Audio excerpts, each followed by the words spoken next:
Hello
and ladies and gentlemen, welcome back to Ruthless Hype Esports presents PUBG Mobile Pro Scrims.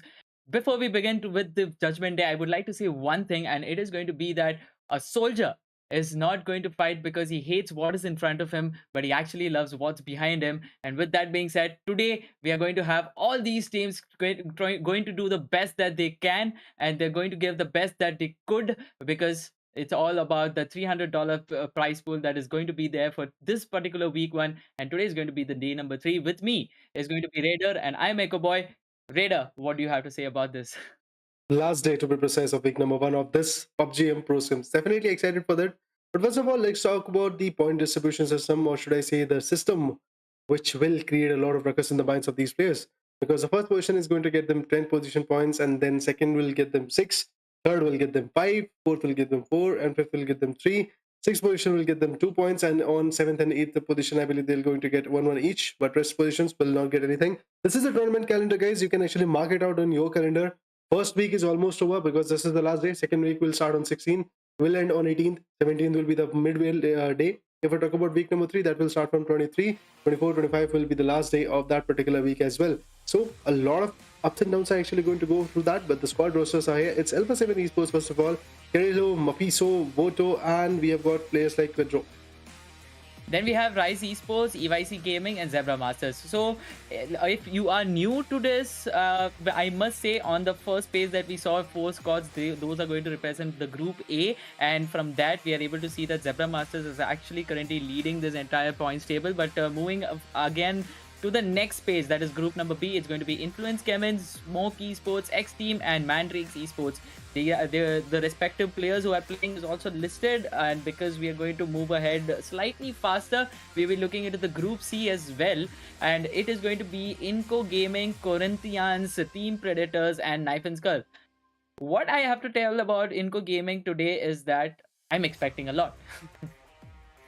Expectations are definitely there. Today, I believe they have to do everything that is possible in their credibility so that they can gain the points in their favor. So if I talk about teams like Black Dragons, yes, the first day was quite good. They started off quite well, but eventually then after that first day, things are not looking that good for the team. So definitely hoping that things will change rapidly and they will be able to wrap up the fights. Sci-Fi Esports is having Monokuras. Obscure is there. Delphex is going to be there. We have got Lennon 777 from Storm Gaming. We have got Storm's Darren and the other players. Banana is also there from Storm. Brazilian players have got players like THRC, which was absolutely amazing in the first 2 days.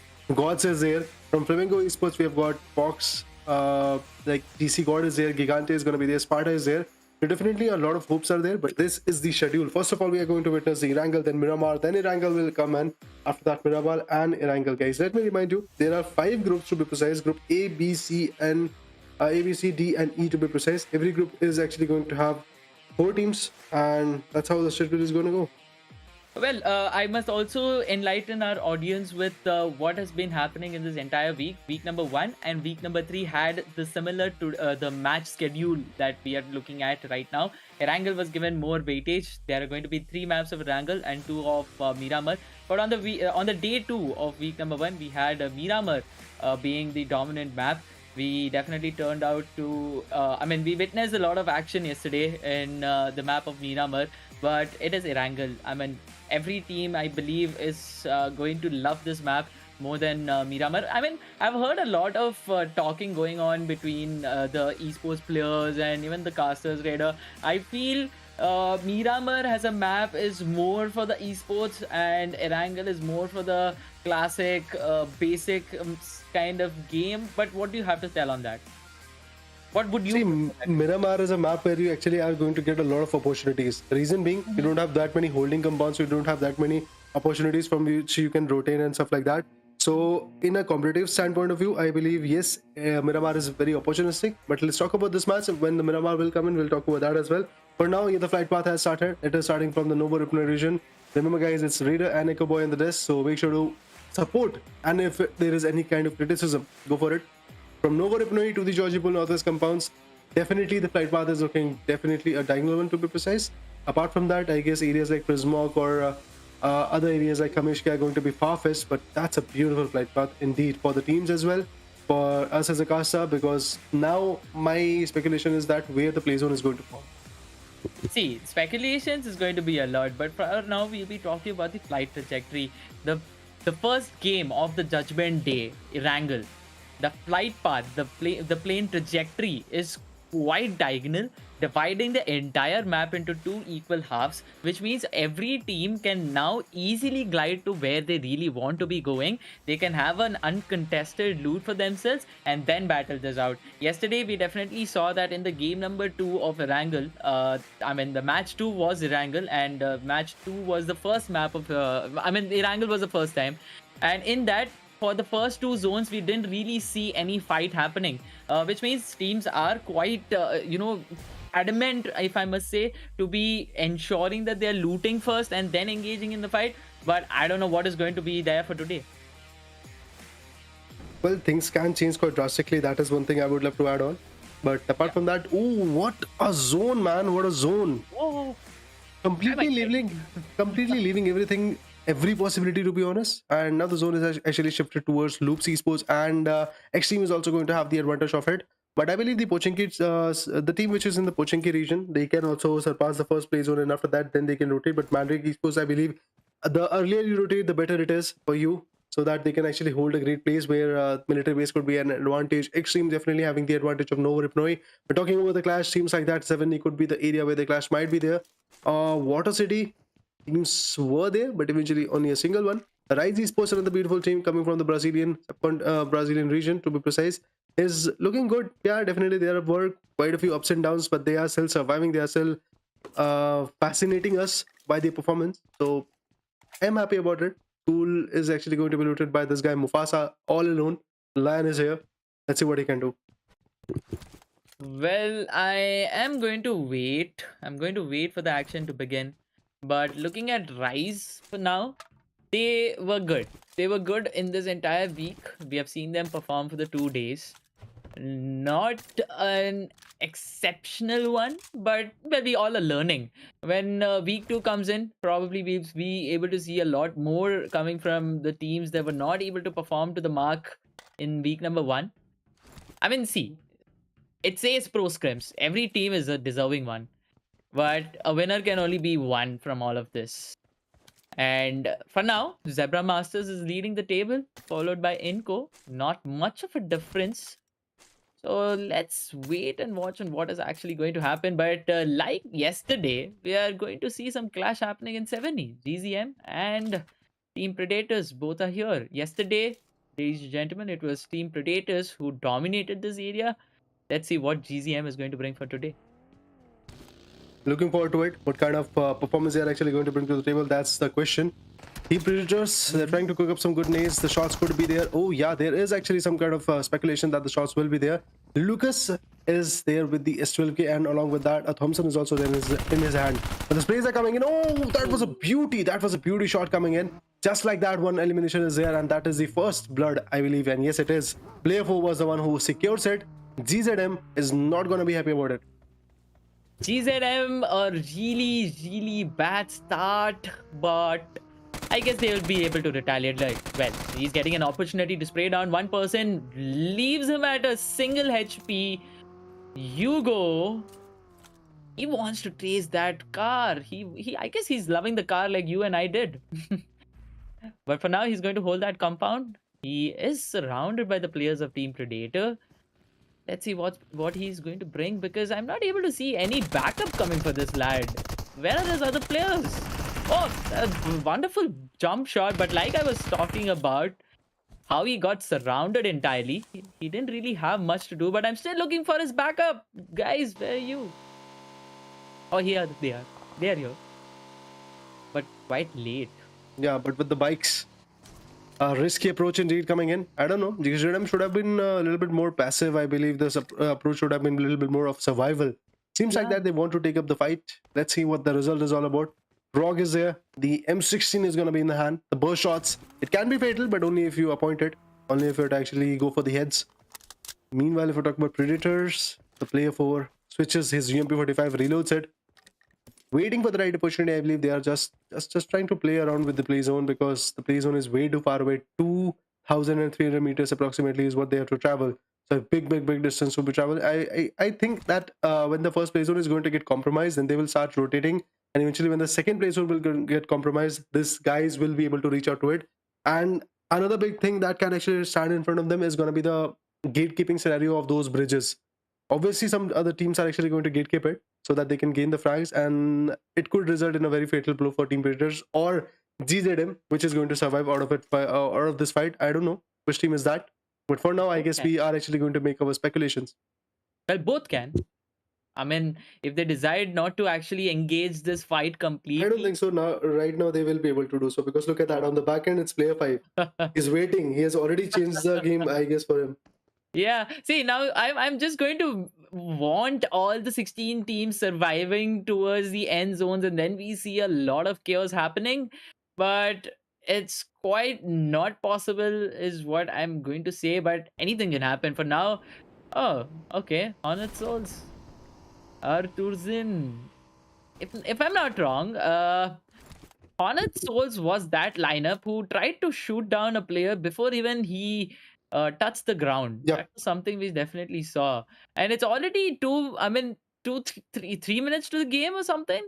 And he was still on the in the air. I mean, I don't know what he was actually trying to do, but for now, Pubg left all alone by himself. 1v2 that he has to do. Both the teams, one player in Team Predators is going to hold a nade. The other player is having a smoke right now. There's a lot of utility that's being used before the rush that's coming in. Through the smokes, there might be a few shots, but no, Pubg comes down. He gets a player down, tries to create an angle, fails to be improvising on this situation, gets picked up. Nope, he didn't. Wow, he actually decided to get that 1v2 done, but from behind, player number 5 is definitely having a great angle, but this is actually changing tables for GZM. They are definitely trying to take this fight for themselves, and it's actually going good for them, but Play Zone plays its own game. Pubg becomes the final person surviving a 1v2 situation that he'll have to do. A nade comes in from his side. Red, he wants to revive. He wants that team support that he really is looking forward to, and he will definitely get that. Amoli also comes in. Pubg finds another player, tries to connect the bullet. He definitely manages to do that. Tries to get another player down.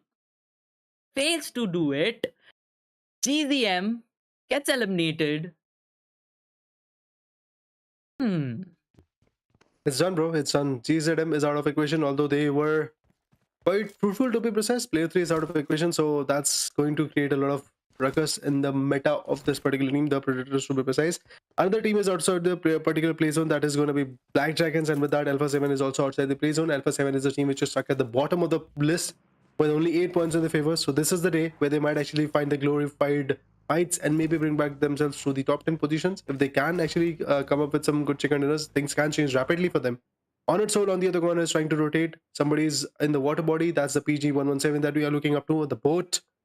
It's a cover. It's a good cover. It's a decent enough cover for him, I believe. But then Mandrakes can actually shoot that boat down, burst it out, and eventually take the knockouts. Oh, the zone is completely going to go towards the military base island. That's an amazing ship, to be precise. But Zebra Masters are already there. That we expected that, yeah. We expected that, but somehow PUBG gods sometimes can actually change the shift, and maybe they can I actually agree. bring us. Yeah, so things can change rapidly now. That is the reason. But anyway, seems like that it's Dark Jose who is in the water body. Gliders are at the question. That's amazing. Well, we are going to see some fights happening in this water region itself. Godzin, I guess he's not aware about the players waiting for him on the island. Well, he decides to drop inside the water, but how far is that going to help Team Mandrakes is a big question, because the entire lineup of Honored Souls are going to wait for them to reach the shores and then for sure going to take them down. But on the other side, Matthews picks Loops Mythic first through the vehicle, then with that UMP-45, track that for himself that he's going to add for his team and as well as for his individual score. But this is what I was talking about. Neo tried to connect it, probably just got on the boat quite too early than required. But well, he's fighting, and a good backup is coming from behind for Mandrakes. That's actually going to work out for them, but not for too long. Bye-bye. On the other side, Pex loops and Chuna joins that particular fight. But over here, if you're talking about Honored Souls and Mandrakes, Godzin is quite not in a position to fight. See, the thing is, even if Mandrake Esports is going to bring back the glory for the team or maybe survive, the area that they have chosen to push is not going to be a fruitful one, because Honored Soul, what they've got the landmass in their favor, they've got the zone in their favor, they've got the manpower as well, and two good knockers have already come. So now I believe Mandrake's Esports is actually going to change their tide. They should have done it earlier, but now they are going to do it, I believe. Smoky Esports on the other corner gets eliminated at hashtag 15. No position points whatsoever, but 3 elimination points is what they are going to get credited for. 14 teams, 51 players are still surviving, and seems like that at this point. Loops Esports also wants to fall back. Dudu is the guy who is still surviving. Has the Lamborghini, wants to rotate, but let's see what kind of angle he will be able to get. Like his name, I guess that's what he wants to do. Rotate. I mean, please do rotate. Well, it's bad. I mean, I'm taking that back. But Loops surviving with just a single player, getting chased by EYC. He could have just ran that buggy. But Diego gets picked, gets a backup immediately from Bigo. Oh, but that doesn't really be fruitful. 2 players of EYC out of this equation. Loops trying to get all that possible points at this particular place, at this particular vicinity. He's trying to cook a nade. Will that connect is a big question. Not for now. He goes for that 1v1 with that gun, but that gun is not going to be fruitful. Not able to connect the bullets that's required. Loops Esports out of this game at 14th position. My god. But meanwhile, on the bridge, I believe on the side of Milta Power, we have another rotation. Oh. What? Alpha 7. That's not a good start. Texas is out of the equation. He has been taken down, completely been shut down. Knife in skull. Having first frag of their fight, I believe now they're actually going to feel quite confident holding this bridge, because there's another team rotating from here. Team Predators is there. Mandex Esports Nicholas could actually come from that same corner, or the zone ship. Look at that. 50% of the same zone is in the water body. Is it even the third zone? Seems like that the landmass areas of fourth zone. No, I guess I would say it is 6th. No. That would be an over exaggeration, I believe. But yeah, 4th zone's landmass is there, I believe. But yeah, this is the third zone, guys. Remember, quite a few teams can actually go for those water body areas where they can actually lurk around and maybe go for the passive approach. But the thing is, the final zone is actually going to be on landmass whatsoever. So having the landmass advantage is maybe going to increase your chances of having the winner chicken enough. Inko on the other corner is trying to rotate. Let's see what kind of what kind of advantage Inko is going to get. But it seems like that Inko's Nenebete has been taken down. It's a bad start for Inko, to be precise. Influence Gaming on the other corner is also going to go down, because 2 good members of their team has been shut down. It's Federal and Kawasaki is also there. Can they actually put a stop on the rampage of Inko? That is a big question. Hashtag one is what Zebra Master is having in their favor. They are surviving in the four-man advantage. And apart from that, what Zebra Master is having is the advantage of zone.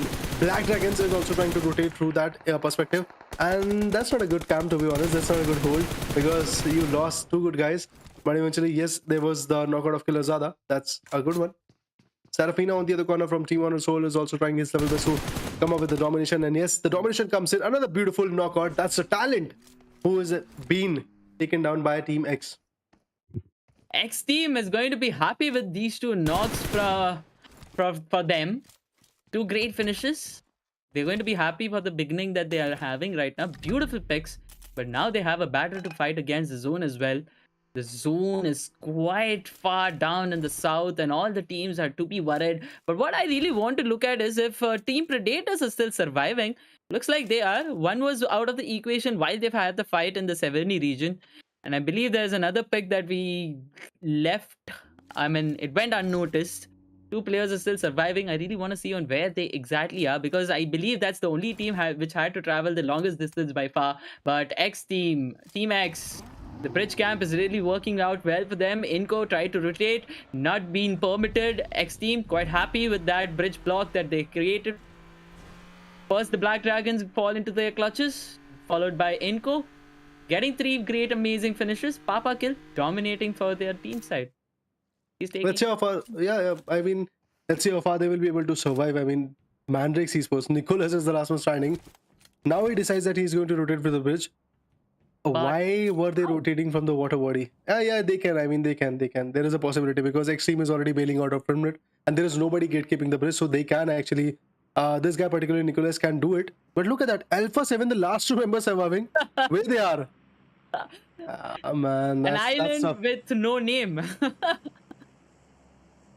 Dude, that is actually creating a lot of distraction in my mind. Let it be. 13 teams, 36 players are surviving. Zebra Master 86 points, that's what they have got, and they are now actually in a fight with Corinthians. The SCCP Manga Rosa is the guy who is actually here, surviving beyond this dummy vehicle. Can you actually Manga Rosa? Yeah. Nice name, man. The enemy guy, huh? Yeah, you got it right. But well, there's a fight. Exactly. Mufasa gets taken down. The Lion King has been actually ripped apart. Let's see what happens for now.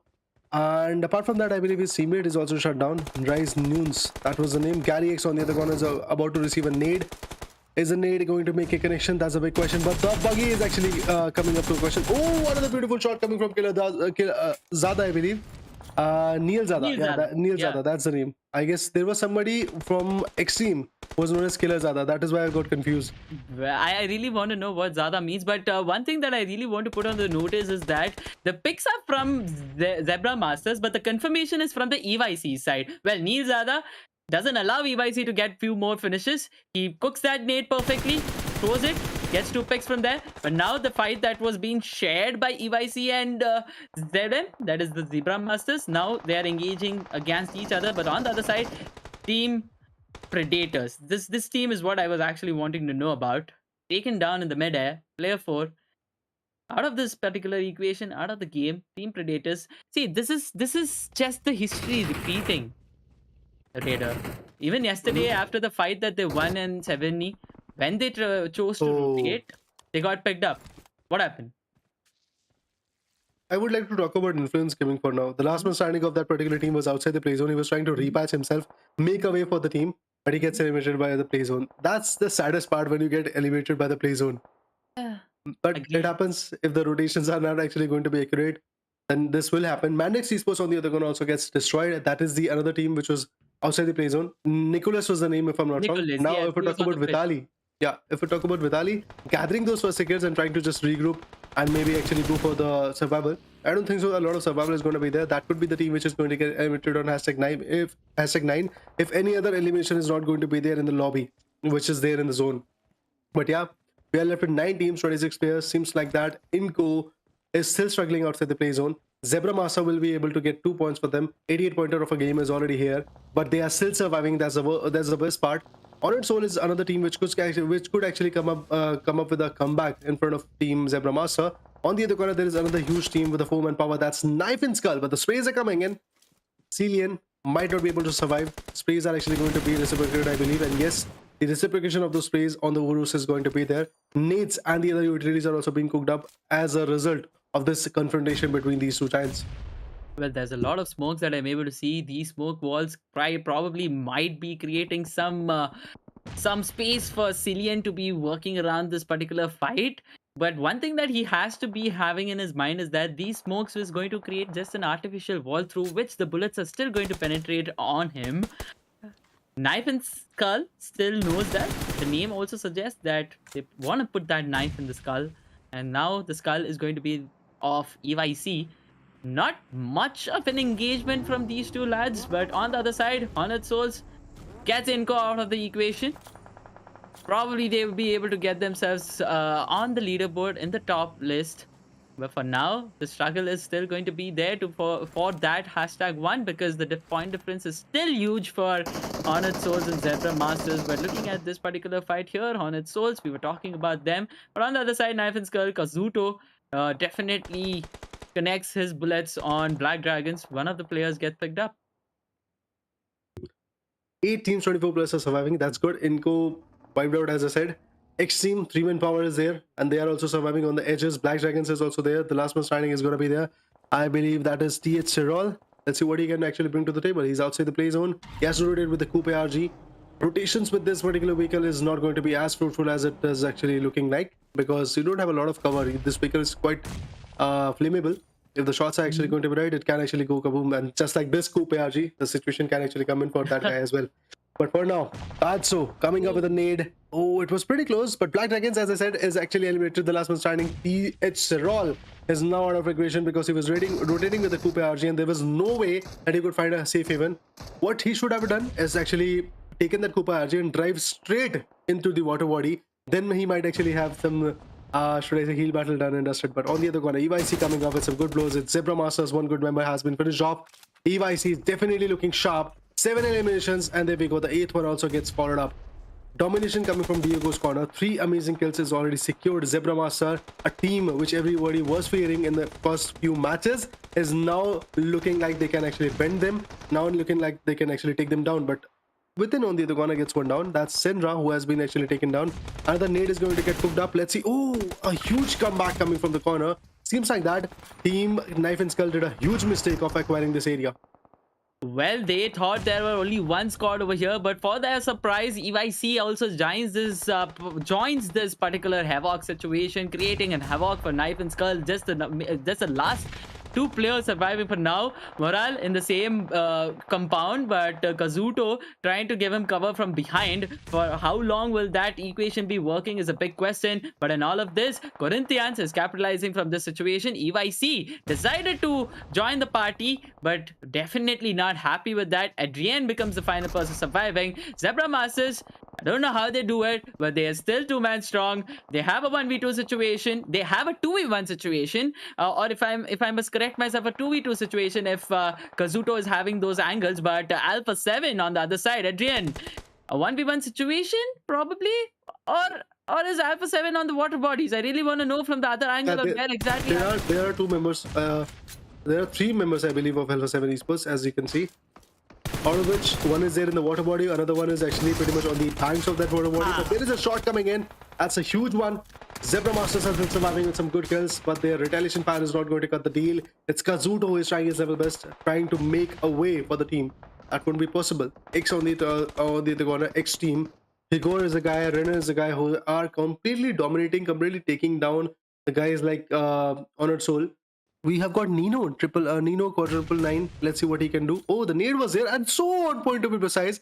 Nino gets picked up with the nade. That's an amazing approach. Rato Boy is way too far away. Rahina is actually going to be way too far away. So it seems like that Rafina, I guess, that's the name from Team Honor Soul, the 3rd man standing. I don't think so. It's going to be easy for them to actually come with 2-man standing, one on his knees, I believe. Yeah. Renan on the other corner is just trying his level best to find a way to maybe support his teammate Igor, because he's in the water body. He won't be able to do anything from here. A nade should be there, otherwise the revival could be possible. Oh yeah, it is. But now, yes, the revival is done. SCCP on the other corner finds one from Team Zebra Master, and they're completely going to shut them down. And with this, Zebra Master is also eliminated at #7. That means only 1 position point and 4 eliminations point. 82 points were there already. And this is a game where they're actually going to secure more than 87 points, I believe, close to that. Adrian on the other corner finds one, and that's XTEAM's Renan in the water body. Well, the gun of versatility, MK14. We'll talk about that a bit later, but EYC Adrian trying to survive as much as possible.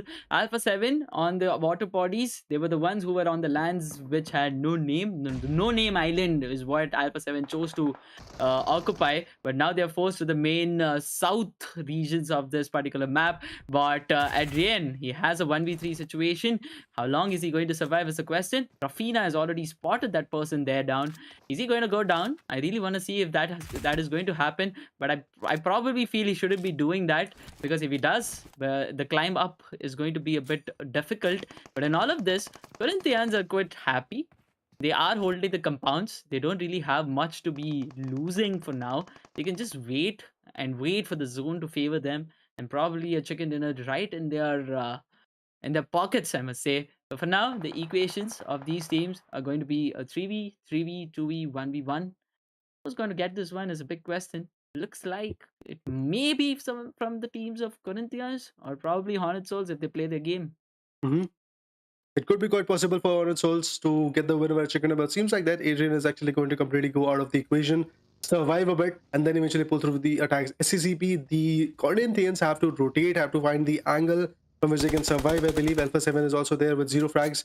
They have got the probability of having the winner of chicken dinner, seems like that, but then things are not looking that good for the team as well, because they're on the southern compounds or the southern areas.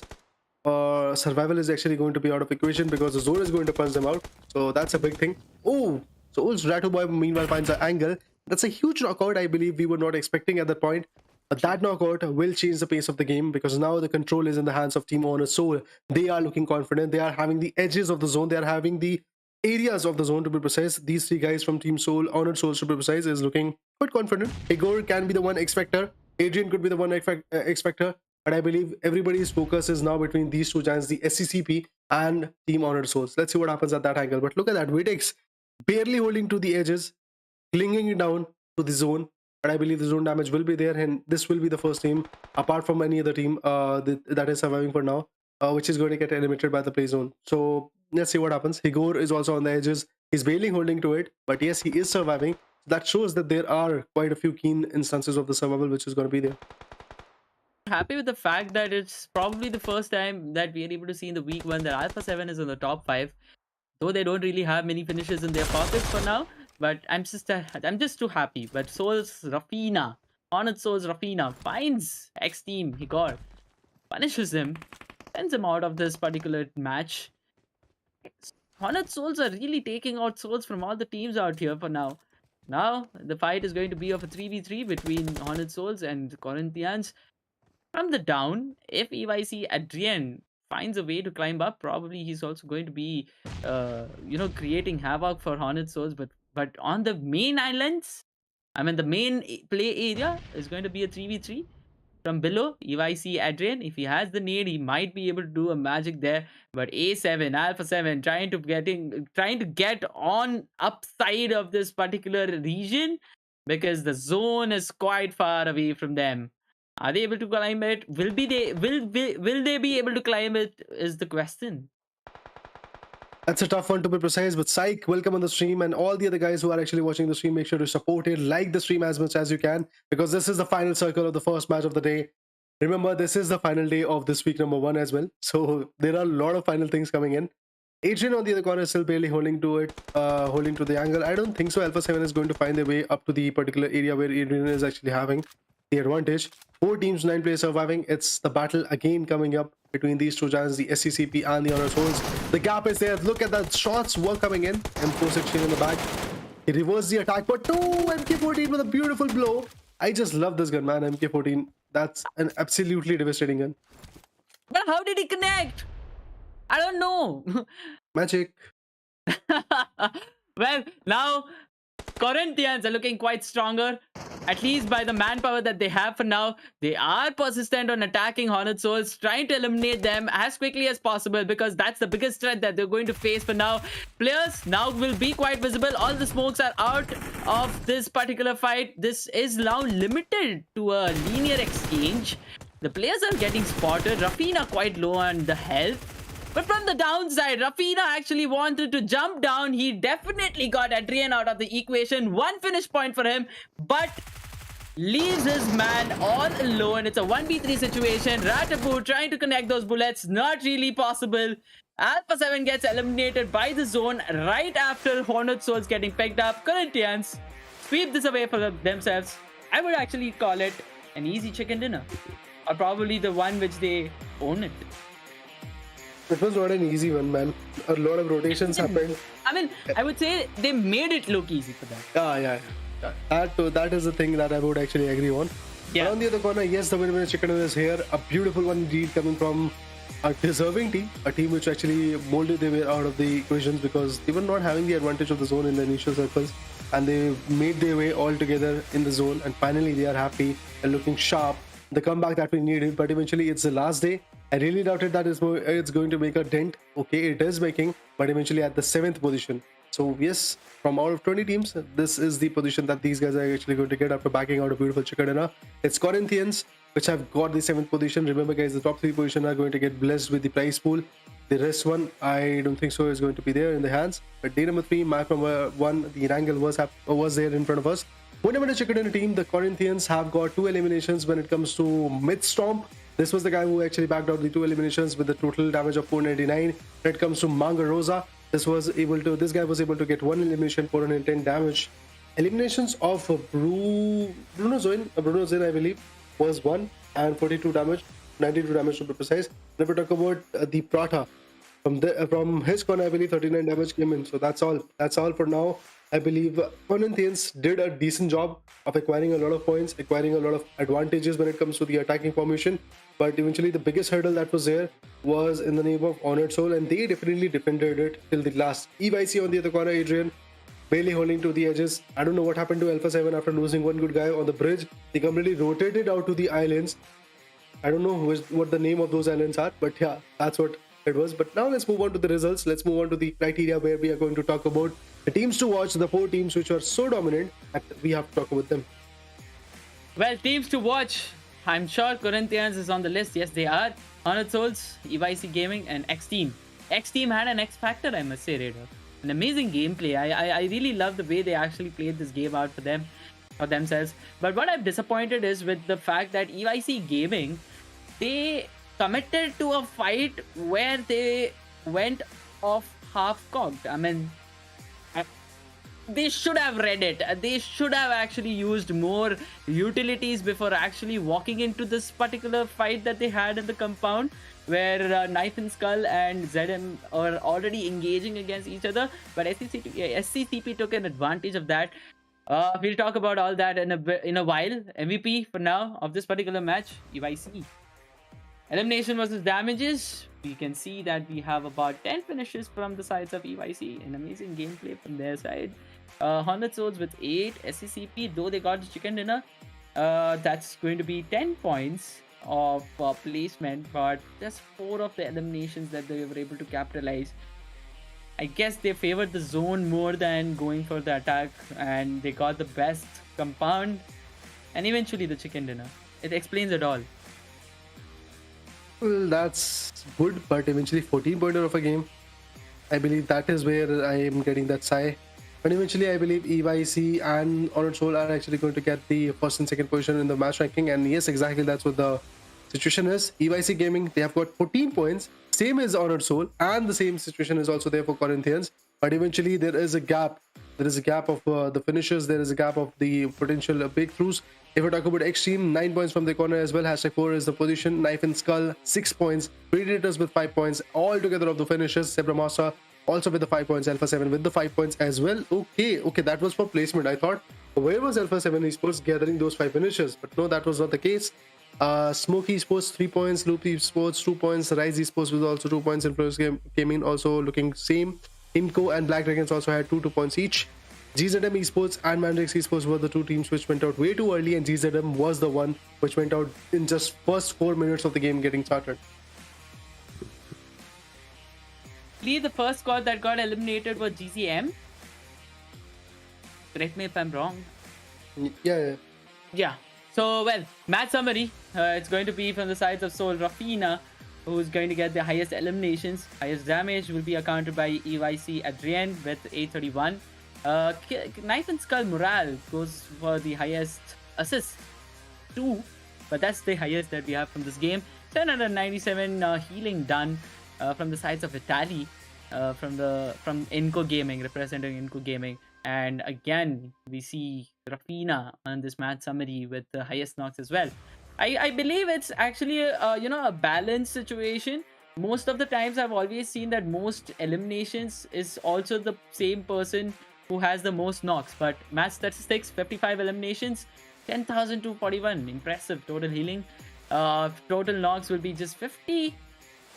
The blue zone actually played a good game. 214 throwables used, 2 airdrops looted, 11 total headshots, 11 total rescues, and Black Dragon Tirol is going to have this 383 longest elimination distance in terms of meter.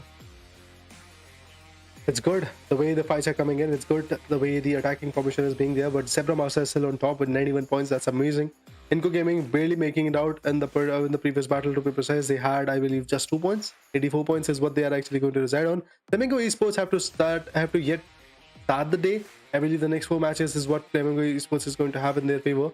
76 points is the correct situation of Flamingo Esports. Hornet Sol on the other corner is having 75. Influence Gaming with 63 points. XTEAM with 60 points. Corinthians with 57 points. EYC with 55 points. Let's talk about the second page, where we are going to get the another 8 teams to be precise. It's Rise Esports 54 points at hashtag 9, GZM stuck at hashtag 10 with 52 points, Black Dragons with 50 points, and a chicken dinner to be precise at hashtag 11. Loop Esports with a chicken dinner, they are stuck at 49 points, and 12th position. Knife and Skull 49 points, same goes for them. Smoke Esports 42 points, Brazilian Crest 34, MANDRAKES Esports 28 points. The worry starts at the third page. Team Predators with 24, Storm Gaming with 19, Sci-Fi with 19, and Alpha 7 with 13. Alpha 7 definitely played the best game that they could have in this match number 1. I'm happy. I'm really happy, but I'm looking forward for more from their side. That's something that's going to be there. But I was talking about the fight of EYC, but more on that after a short break.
Alright guys, as promised, we are back on the desk. It's me, Raider, and along with me, it's Echo Boy on the desk.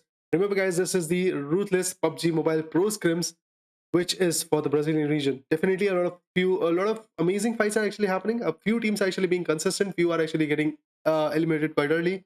But we have to see what happens now. Miramar is the map which is actually going to come. Schedule is actually going to come very soon, so that you will actually get to know what will happen in the next 4 matches. But there are 5 groups, first of all, divided in 4 teams each. This is the today's matches schedule, and 14-pointer game coming from SCCP or Corinthians, whatever you want to call them. Meanwhile, if we're talking about match number 12, it is actually going to happen in the map of Miramar. Miramar.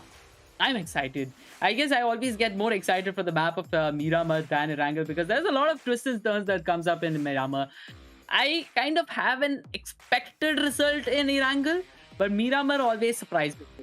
But with that said, we have just 4 more matches in total for the day, but all the squads are just going to have 3 after this particular match gets over. Yeah. And I am definitely surprised on what is going on the top list right now. So we have Zebra Masters, we have Inco Gaming, we have Influence CHEMIN, and we have EYC as well. They all are battling for that top 3 to 5 position. But ladies and gentlemen, $300 is what the winning team from this week number 1 is going to get. An amazing beginning, a thrilling end is what I'm able to see. I mean, at least the beginning of the end seems to be quite exciting. I'm going to wait for more action in Miramar. But I wanted to talk about EYC. I really want to be talking about that particular fight that happened between Zebra Masters, EYC, and Knife and Skull. EYC knew, I mean, the fight, the engagement was actually between Zebra Masters and EYC. Finally, something that I wanted to see, and it was happening. Then it took a turn. Knife and Skull came into the picture. They just went in, all in, leaving Kazuto to be given the cover fire. Not that he was able to do a great job there. He didn't really find out the angles. Knife and Skull got picked up. Only Kazuto was remaining. But on the other side that we got to see, EYC rushed into it. And they definitely did give a lot of damage to Zebra Masters. But what they didn't do is the use of utility. If they could have used those nades or probably the smokes in the path that they were traveling towards the compound, probably this event could have turned something different. But it is what it is. I mean, it ended with Corinthians getting the chicken dinner. Really good for them, but probably EYC should be a bit more careful because they have a lot on stake, and that's why I'm been talking about this. But enough spoken. 30 seconds for the map of Miramar. Anything that you want to say, Raider, and then we actually will jump into the map. All the best to all the teams. That's all I want to say. Let's see what happens. Let's see what happens in this particular matchup. Obviously, the flight path is something I'm actually worried about. If it is actually going to be a caster favorite flight path, I believe the chaotic one, I would be quite happy. But eventually, I guess for the teams, it should be a diagonal one or a centric one or a vertical one, so that these guys can actually jump in their favorite vicinities and then take up the fight. It seems like that the flight path has started from Vala del Mar. It is going towards the areas of Campo Militar or Torre Amada. So that's a beautiful diagonal flight path to be precise. But then again, it will actually bring back some fights for those teams which is actually going to go for the Impala or Purito Paraiso or eventually El Hazard as well. But yes, there are few good compounds like Vela del Mar is there for sure. Rise Esports, I believe, is going to jump there maybe. Montenovo is there, El Pozo is there, San Martin, Pecado, Hassel El Petron, Water Treatment is there. So there are few opportunities for these teams. But eventually the biggest of a compound is way too far away. That's going to be Los Leones. Yep, that is going to be there for sure. But one thing that I will want all the audience to know, for the new audience to know who is following PUBG Mobile for the first time, or probably it's just been a few days, this looks small, but in the virtual aspect of this is actually an 8 into 8 kilometer map with 80% of this region being covered by the land masses, as compared to the 20% that we are able to see the water bodies in the south and the eastern sides. And with that being said, I would also want to put it in notice that only 1600 meters is what an easy glide can be from the plane trajectory through the entire jump, and after which you can definitely glide a bit more than that. But if you're looking forward to be moving more than somewhere around 2000 meters, then you will have to get a vehicle. But even though that Miramar is the biggest map of this entire PUBG Mobile, the cars, the vehicles that is available is going to be quite less, and what is available is of a really low health, which means 30 bullets or 60 bullets of 5.56 and about 45 bullets of 7.62, and you might be just blown up from that vehicle. But we have a fight. We always have a fight in Miramar, in the regions of Picado, between Smoke and Inco. Who's going to take this one? Seems like that Smoke Esports is already receiving the taste. Nato's is the guy who's actually going to get implicated with the shots. His HP is not looking that good, but then definitely he's surviving. His teammate is surviving. There are some shots coming from Vitali GM, the guy who was surviving in the last battle. Oh, Inco's one good member. The Nene Biche has been taken down. The shots are coming in. Seems like that Inco Gaming is actually going to survive all together. Oh, Inco Nene Biche gets finished off. That's interesting. First blood is already here, and that is coming from Smoke's tears. That is amazing. Meanwhile, the push should be coming in. They are trying to heal. Both of them are actually trying to heal. Somebody is actually trying to go with a booster. Someone is actually trying to cook up some nades. Let's see what happens for now. The holding situation that is coming in for now is working for Team Smoke. They are completely holding the red buildings and the L-shaped buildings as well. But Smoke, Matthews, he might be actually getting finished off soon. He's completely trying to bail out from the compounds. His HP is not that good. He is not having any kind of first seconds. He should loot the compound and maybe then get some good first seconds and band-aids or whatsoever. That could actually help them in the end game. That is going to be the 1v1 fight for Matthews and the Vitali guy. But all the other members are actually pretty much separated. Inco has lost their one good member, so now their approach should be a little bit more passive or defensive.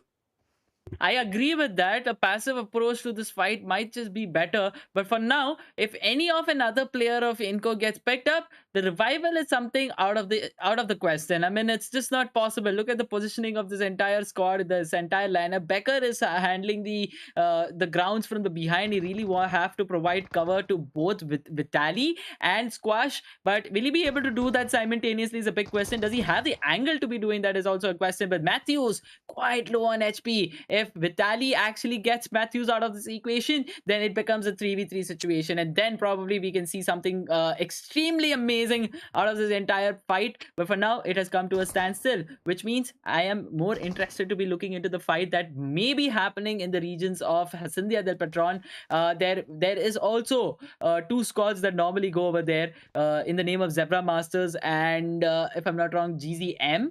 But for now, looks like Zebra Masters is not playing this game. I'm not really aware about the situation, but bye-bye.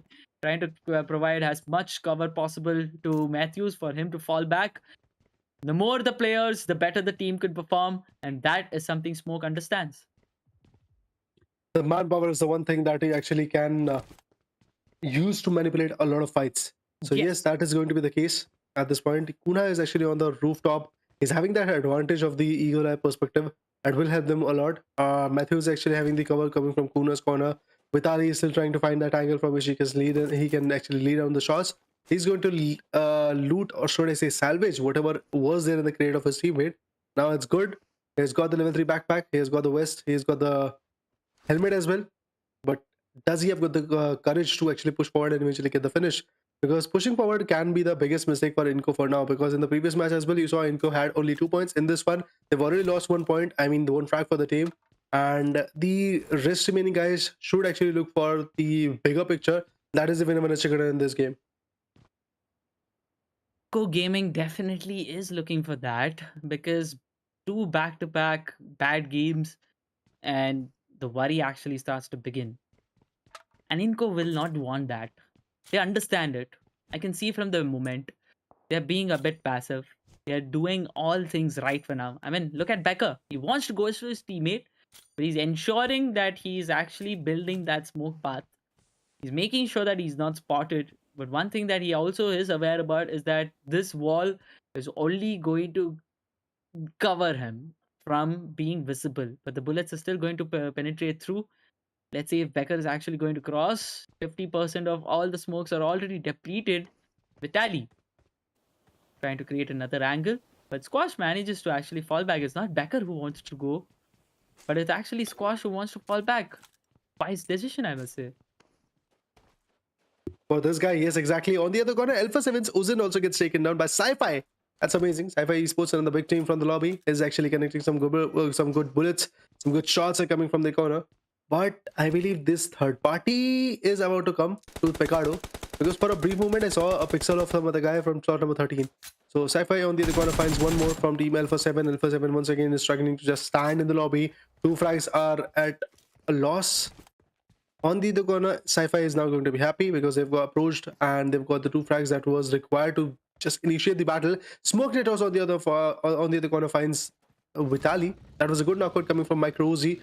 Definitely no revivals for sure, I believe. Whatsoever the rotations are actually going to be like that. Adinko is going to completely bail out from the situation from the Pecado region, and if that is going to be the case, I think maybe Inko will be able to secure some good Oh, points. And yes, no. Vitali gets finished off. Yeah, that is the guy. Gets finished off. He gets confirmed. He was still beyond that road, still trying to fight with the same guy, Nino. And eventually it was not possible for him to retaliate because there was a push of 1v4. So that's how the game is going to contemplate itself. 16 teams, 60 players for now, still surviving. Now we are actually at the Picado region.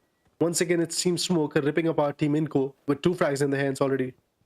We saw a lot of aggression post finishing Inco in the previous map of Miramar. Smoke completely dominated this region for themselves, and they're actually continuing to be doing the same. Inco has now been pushed to a corner of this area. Smoke just going to shut down the dreams of Inco to be at the #1, but Squash is still determined. He's not lost all that hope. He has good angles. Becker with the same kind of angle that he actually will require, but Smoke is actually going together. They know that if they're going to lose a player, then that's actually going to cost them a lot. While the game is of 30 minutes, they wouldn't want to lose a player in the first 5 minutes itself. The battle is important, but the war is more important than just this particular battle out here. But here we have the alive status. Inco with just 2 players. Zebra Master still leading this particular points table with 91 points. There's a vast difference, I must say, because there's just 3 more games that is going to be available. A few shots from Becker's side. We definitely saw him doing that. He definitely has a good vision over the entire squad, but he knows if he's going to show himself, probably is going to get fired from the other players of Smoke. Squash looks a bit in a danger situation, but Becker will definitely want to cover. He wants to survive. Can he do though? Can he do that is a big question. Okay, he should have actually gone for the ceilings because at that angle, the push is not going to be that easy for anybody, to be honest. But eventually, that's not the approach. He's actually holding, a beautiful edge. He was pretty much on the window. He's going to still survive for now. He should actually be here. And I think, yes, the other team is actually going to do some mistakes. But no, he falls down. And now it's all done, I believe. Now he's not going to survive for sure. From the right corner, another spray comes in and that's it for him. Squash gets squashed. The last man standing, Becker. Let's see what he can actually bring to the table. He's pretty much far away. He's not going to completely fall back. I mean, now the fallback situation is going to be there. Oh, fortunately, the buggy is not going to get damaged. He's not going to get damaged. He's going to completely put the gas on the pedal. And now he's going to actually bail out from the situation. He's actually moving towards the San Martin or Hacienda Patron region. That's good. That's decent. Zebra Masters on the other corner are actually having the 4-man power. They are actually having the advantage, to be honest. Not outside the blue zone. Yeah. Zebra Masters, I would say one thing. I really want to toss this here. Though they have not got any finishes right now, I'm sure they are already celebrating. Why is that so? I mean, see, their competitor is Inco, and then we have Flamingo. Yeah. And right now, Inco with just 6-7 point difference, they could have matched them. But with just one player surviving, I'm sure he's going to have a passive approach, which means we are not going to see a lot of eliminations that's going to be pocketed from his end. And to the best, even if he gets a chicken dinner, it's just 10 points. Zebra Masters is still 4-man strong, and probably with the momentum that they have, they are going to get a couple of frags. And I'm sure Zebra Masters is definitely in a good position right now, but anything can happen. Maybe Flamingo play their day to day and get that #1, but for now, Zebra Masters are happy, and that is what I want to see. See, the thing is, Zebra Master might be happy after seeing the elimination of Inco Gaming. But on the contrary side, Flamingo is the team which is actually going to play their first match for the day, and they still have 3 more matches to go. That's not the case for Team Zebra Master because there 2 more matches are left, excluding this one. So at that angle, I believe Flamingo is the biggest enemy of that particular team, because apart from that, if we talk about Influence came in, they have played the same number of matches that Zebra Master did played. And eventually, if we talk about XTEAM as well, which is maybe pretty much close to them, is also trying. Have also played the 2 matches right now, including this one. So this shows clearly that there is only one team, apart from Inco, that Team Zebra Master has to be worried about, and that's Flamingo. Yeah. Well, we were talking about Flamingo. Flamingo were there.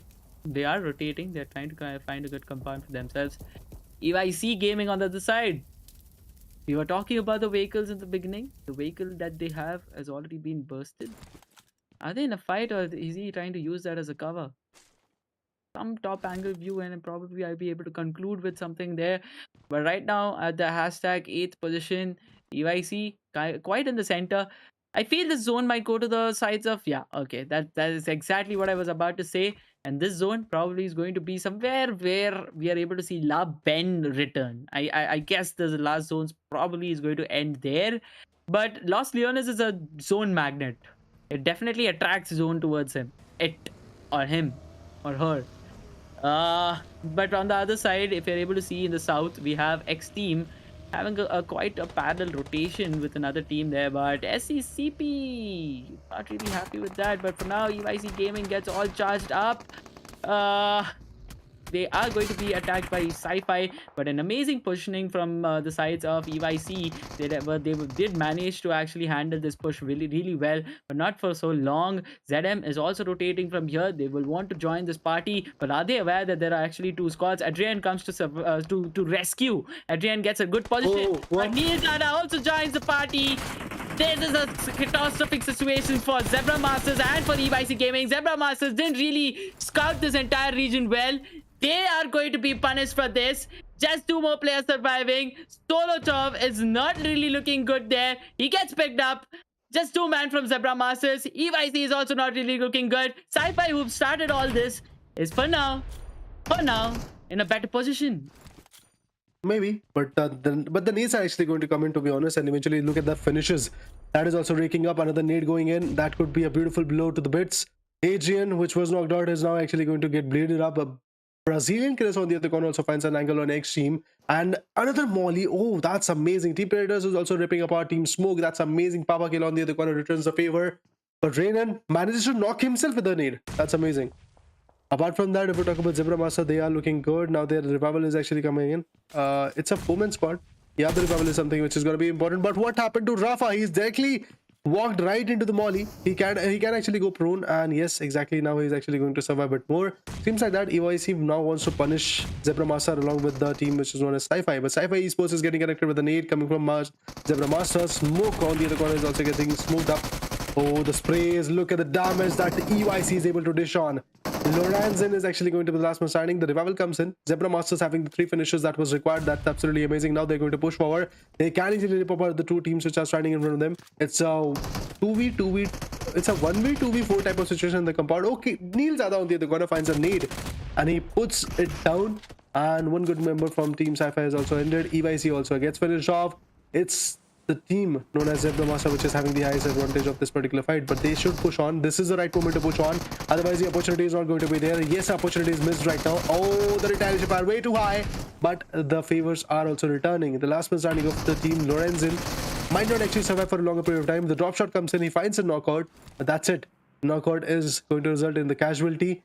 With that, Sci-Fi Esports is also eliminated at hashtag I believe 14th position with only 3 eliminations. But apart from that, there is another casualty coming in between Smoke and the Brazilian killers.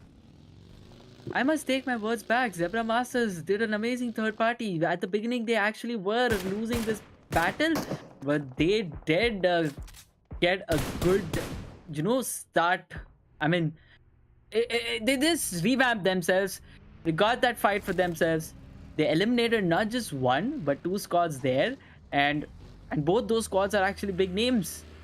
Zebra Masters 6 finishes already. Team count right now is going to be 12, with 35 players still surviving. And Zebra Masters with no man loss, they are happy. But on the other side of the map, on the other corner of the map, Alpha 7 gets picked up too. They're trying to pick as many as facts as possible. Rise Mufasa on the other going to find some beautiful knockout with the M16A4, I believe. The tap shots are going to be way too fatal. Flamingo Esports on the other corner is also at a question. 2 frags from the corner as well. Flamingo Esports versus Zebra Master is a battle I'm looking forward to, because Inco Gaming, well, they are about to get finished off in this particular match. A Brazilian killers on the other corner are also getting surprised by this attack. But Fox, look at the kind of flank this guy was able to create. With the Scarl, he can easily come up with some good knockouts if Brazilian killers decides to come up in the open spaces. Hideki definitely having the advantage of the area of that particular small 1-story building. That compound is definitely going to become the safe haven for him. Hideki is just waiting, just trying to hold. Same goes for THRZ. Nobody knows that that guy particularly, which you are actually trying your level best to take him down, he's actually in the stairs. He's in the staircase, so that is why your nades are not getting connected. But on the other corner, THRZ. Oh, the knockout is there. Hideki gets connected. Flamingo Esports is going to back out another beautiful blow. From the back end, seems like that Zebra Master is also trying to regroup. Zebra Master might be aiming on this particular team, so it can be quite beautiful that the team which is on top is now trying to rip apart every single guy which is actually there as a competition for this team. Nades are coming in, and they are getting it ready. Oh, the cooking up of the nades are going to be way too critical. The nades, oh, barely surviving. Inco Gaming on the other corner gets finished off. That's amazing. Look at that flaming AKM. Look at that flaming AKM, man. He's just trying his level best to attack, maybe put down those shots. Was not that easy. THRZ is also going to just go for the first wicket so that he can repatch himself, so that he can breathe a bit. But on the other corner, look at that. The implications, the fires, the takedowns. So everybody's going to push forward each other. And a backup was there from Flamengo. It was GC God who rips him apart. Brazilian Killer at the 10th position. No position points whatsoever. And just 6 finishes altogether. That's what they're going to get. A lot of chaos happened in given few minutes, I must say, and big names have been taken out of this particular game. Most probably, I must actually say Inco. But well, the game must go on. Zebra Masters still on the top with 6 points, has eliminations that's been added to their total. We have Flamingos still surviving with 76 points in total, with 4 more points added to their total of points. But the zone going to shrink in about 7 seconds, and Flamingo is actually spotted by Knife and Skull. The zone, where is it actually going to go? I'm expecting a northern shift. Well, not quite not, but towards the east more. Zebra Masters in the dead center, Rise holding the northern sides, and Flamingo in the southern side. We're going to see the top table of teams going to go against each other quite in some time. But Influence coming gets spotted from Zebra Masters. The shots are already on its way. Few bullets getting connected on Law. Not much of a significant damage that Within was able to put in. Federal is actually trying to rotate. He's trying to create a better angle, but he's also traveling towards Zebra Masters. I don't know if that's going to really work out for him, but because if Federal is able to get a few picks against Zebra Masters, then I'm sure there's going to be a lot of confidence boost. But from the other side, they might get put in a sandwich position through Corinthians. Players getting spotted, a shot connected right on the head, but little boy dodges it well. His position is compromised. He has to go for the 1v1, but he's not able to take a decision on whether to shoot the person to the left or the right. A smoke actually comes in, or if I must say, it's a nade.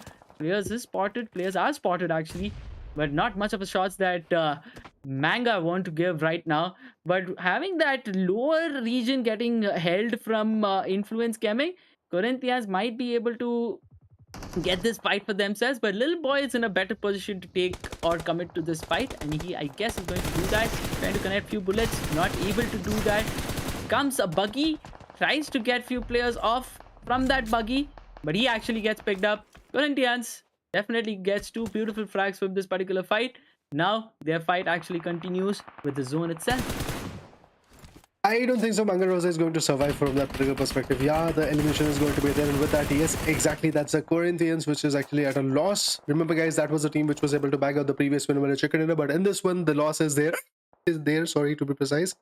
On the other corner, if we talk about Rise, they are confident that they can take smoke with yours, but is it going to be easy? Not at all, I believe. The push is going to be there. Mandrake Nicholas on the other corner also gets picked off. Kodzian also is actually getting taken down. On the other corner, Smoke gets confirmed. It's Smoke Esports with 3 eliminations and has second 8, I believe, just 1 position point. Well, I'm sure those hiccups are because of the kind of situation that is being presented in the map of Miramar. But Knife and Skull goes head-on-head against Mandrakes. It's a 4v4 situation. Knife and Skull committing to this fight entirely. Did they scout all this entire situation or not is a big question. Looks like they did. Gets a pick already. It's a 1v2 situation, but it's actually a 1v3 right now. Not much of a thing that Mandrakes could have done on this. Knife and Skull just came in, got in few seconds, shot few bullets, got this fight for themselves. But Rise wants to come in, gets that buggy on the entire squad of Knife and Skull, I must say. But Rise is definitely scouted this entire situation for themselves, and Rise Risen or rose and capitalized against Knife and Skull. Knife and Skull definitely decided to do what they wanted to do. Mandrakes were out of the equation, but they did have a lot of damage taken from the sides of Mandrakes. Rice found the situation beautiful for themselves, capitalized it wonderfully well, but now they have to go against Flamingo as well. But on the other side, Rice actually wants to eliminate Zebra first. Well, they have to go for it eventually if they want to survive at this point, because Rise Esports is the biggest competitor of Flamingo Esports at this moment. Zebra Master is also there with the 6 finishes, and the manpower is also there. It's a 4v4, I believe 4v4v2 versus 1. So that's absolutely amazing. Let's see what kind of impact is going to be there in that particular perspective.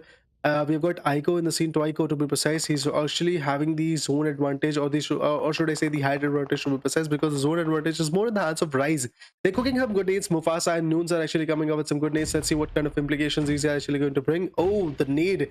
Gigante was so on point of actually surviving. Otherwise, he could have been actually ripped apart. But from the other corner, it's Rise Esports' Gary X who is actually going to get taken down by some other team. I believe that could have been Predator or Influence Gaming as well. I was unable to read the name. But seems like that this Edges fight is going to be stretched a little bit more. But Flamingo for sure will be able to make their way in the zone, and Rise Esports is completely going to actually fall back. Meanwhile, there is another beautiful elimination coming in, and it's Rise Esports, which is still surviving. Influence Gaming, meanwhile, gets out of the equation. It's all down to just 4 teams, 13 players surviving. We have ZM, that is the Zebra Masters, going against Flamingo, against Rise, and Team Predators. Team Predators surviving just with just 1 player. Rise right now having a player knocked, but get confirmed.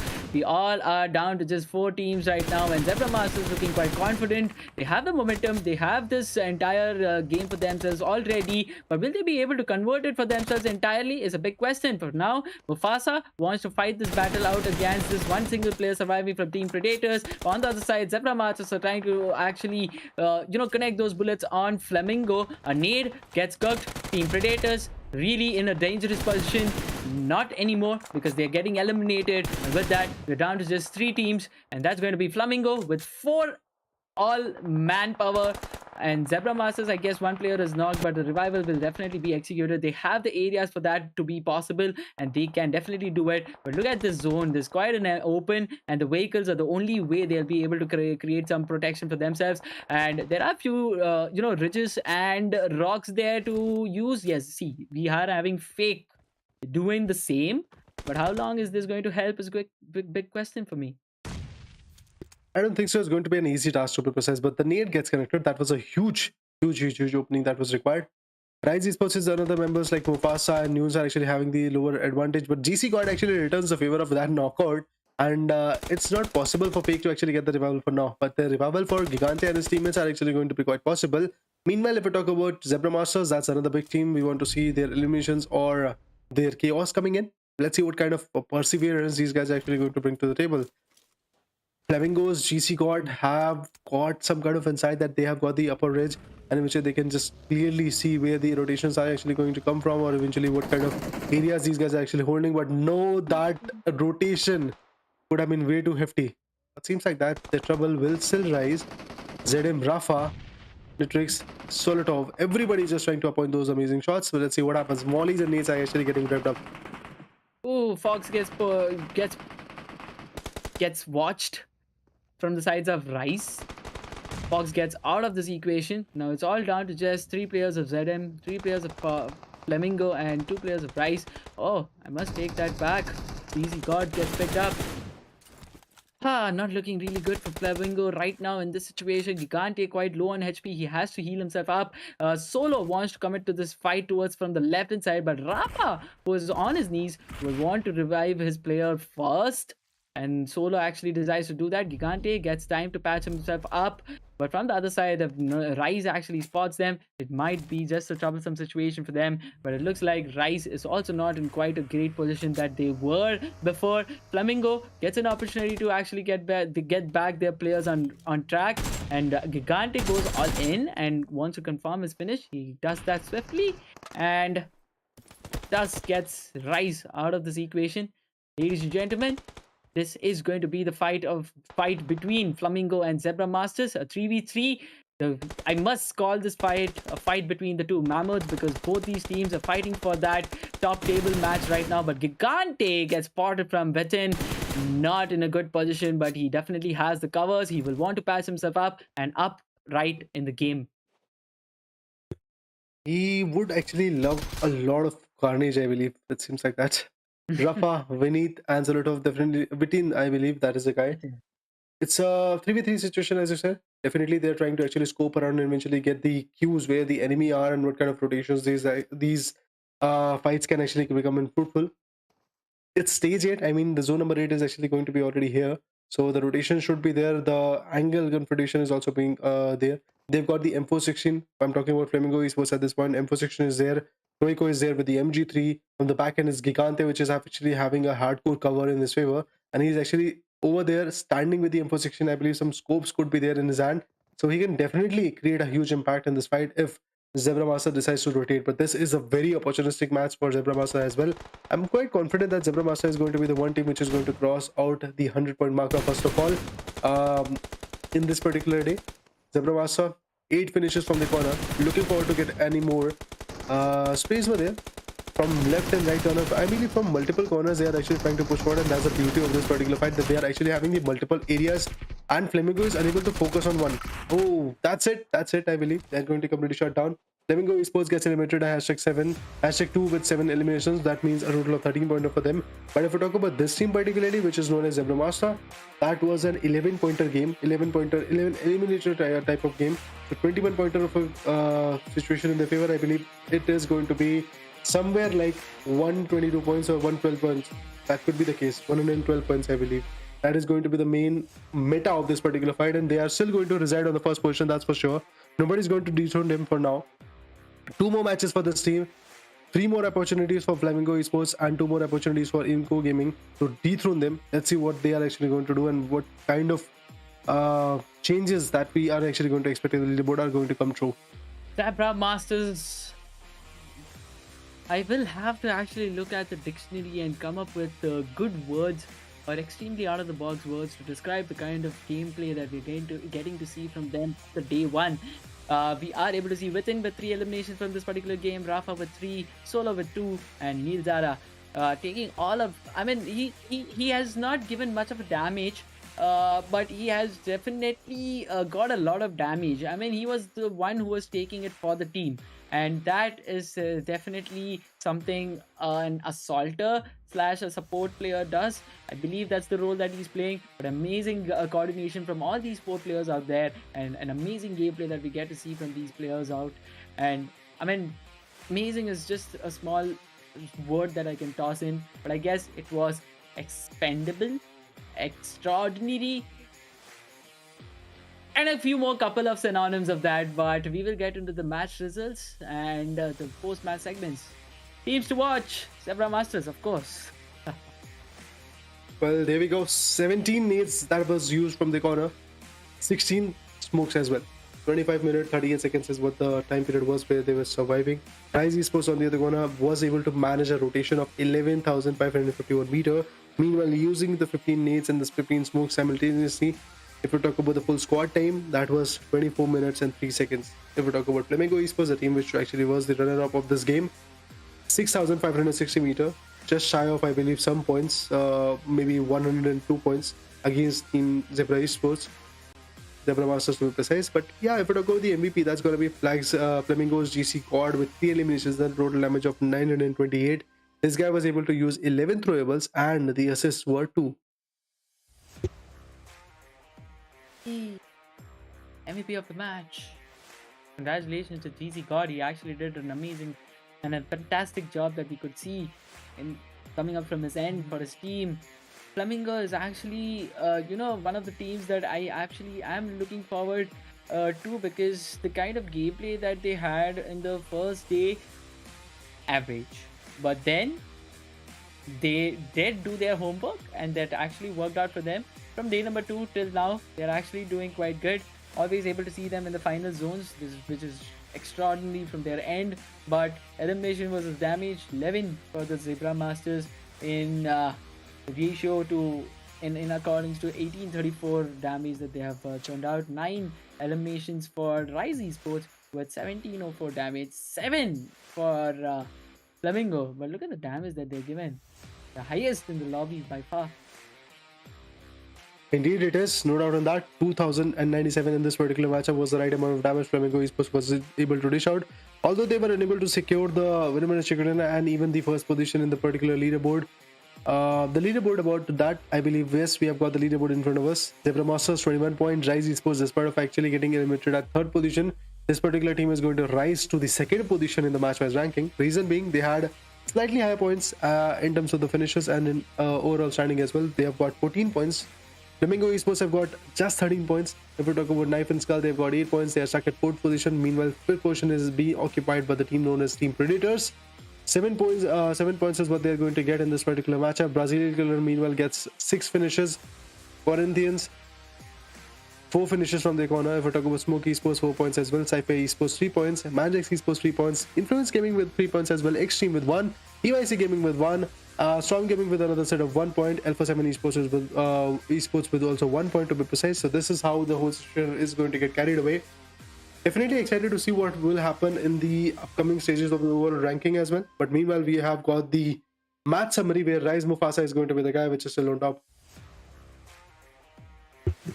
Match summary. We are going to look at Rise, Flamingo,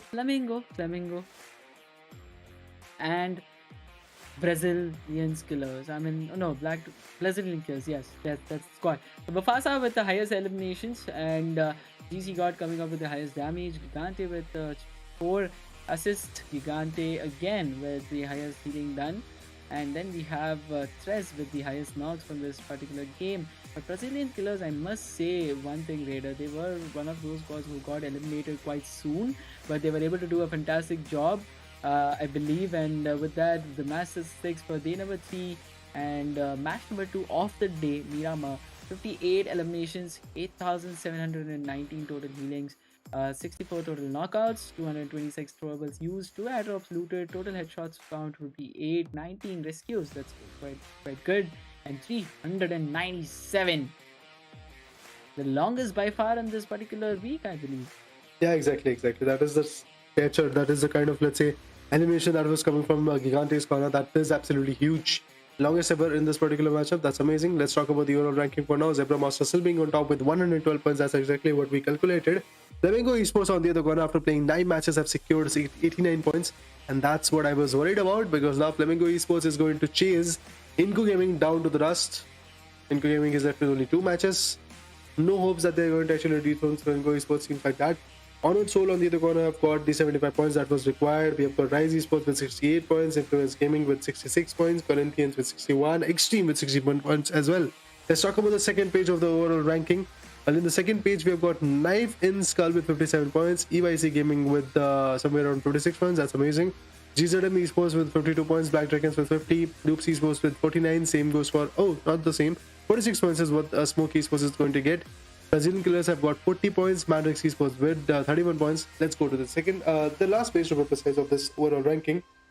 So we have got Team Predators, Sci-Fi Esports, Storm Gaming, Alpha 7 in the same queue with 31 points, having in the hands of Team Predators, Sci-Fi Esports with 22, Storm Gaming with 20 points, Alpha 7 still stuck at this positioning. That's really sad, man. 9 has not really been able to get what they wanted from this week number 1, but I'm sure they'll bounce back. They're definitely going to outperform in the next week. But talking about this week right now, Zebra Masters dominating people in this particular lobby in this particular week. Talking more about them later, because right now we would like to take a short break and meet you right after which.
Welcome back, guys. Welcome back once again to the desk. I believe we are here to represent the Brazilian community at this point because I believe more than 12 matches have passed. This is going to be the 13th one. Let's see what happens in this particular matchup. The schedule is actually going to come from us, and the map is going to be ERANGEL, if I'm not wrong. So, definitely a beautiful angle, a map which we call as a classic one. The one where everybody knows the rotations, where everybody knows where you can actually hide and where you can attack from, be it the ruins area, be it the military base, wherever the zone gets formed. Alpha 7 decides to actually go for the water body rotations. Things like that can actually happen quite a bit in this particular game. So yeah, let's see what happens. Let's talk about the schedule first of all. Let's talk about the recap as well along with that.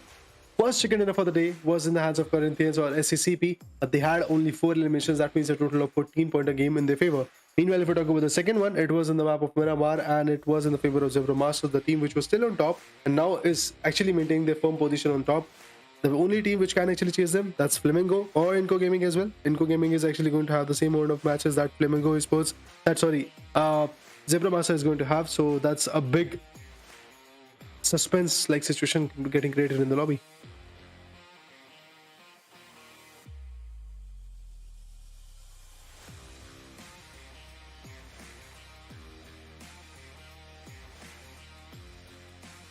Well, I guess enough spoken. The silence from my end was more for waiting for the countdown to get over. I'm just excited for what is going to be out for this particular game, this particular map. Wrangle it is 30 more seconds. I'm just gonna count down probably. I'm just excited, right? I really don't have much to say, but I am going to look forward for all the teams to again perform the best that they are by far.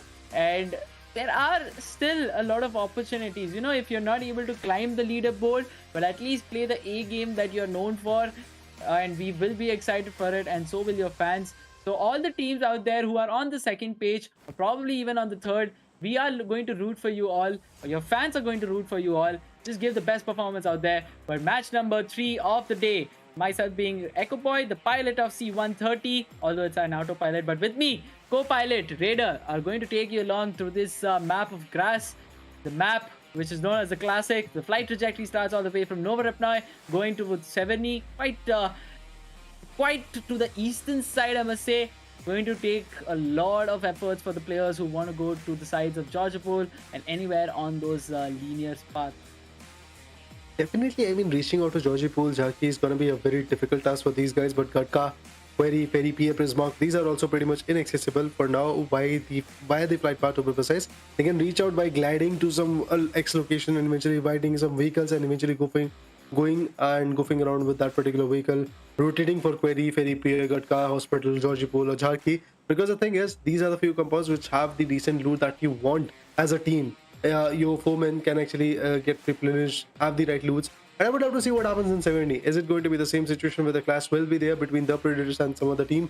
That was GZM Esports, if I'm not wrong, but seems like that GZM Esports is there. The Predators is not here present in the lobby, so maybe the clash is going to get avoided. Influence Gaming is surviving. We've got Zebra Master there. Everybody's here with the 4-man power, so 16 team, 64 player is what we are actually going to have the counters like. Lipovka is going to get occupied by the Alpha 7.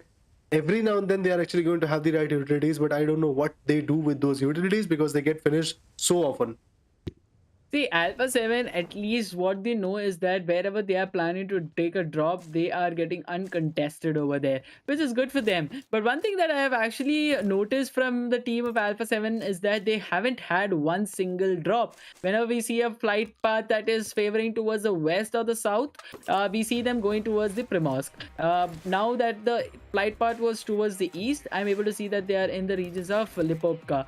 But what I am more interested to be looking into is the fight that may happen in the regions of Yashnaya, because I was able to see Influence CHEMIN against Black Dragons. That's a fight to be looked out for. Both the players, both the teams, and the players who are playing that over there are quite good with the gun game. But for now, Smoke Gaming trying to collect all the vehicles possible, first gathering them and then looking at looting. But whenever we see a widespread loot, it also results in a situation where your teammates, if get spotted, gets knocked and picked off, and that's one man less that you'll have to have this entire particular match going on for you. I mean, probably you get a lot of loot, but at a cost, and that cost might be just costing you a lot more than what you think it might. That could be the statement for the fights.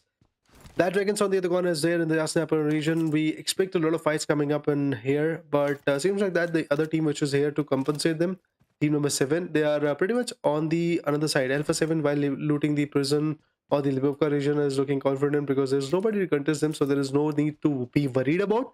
But every single team that is there in the lobby is surviving. They are pretty much outside the play zone or in the play zone, but right now those live standings won't be able to show that because the circle has yet to come.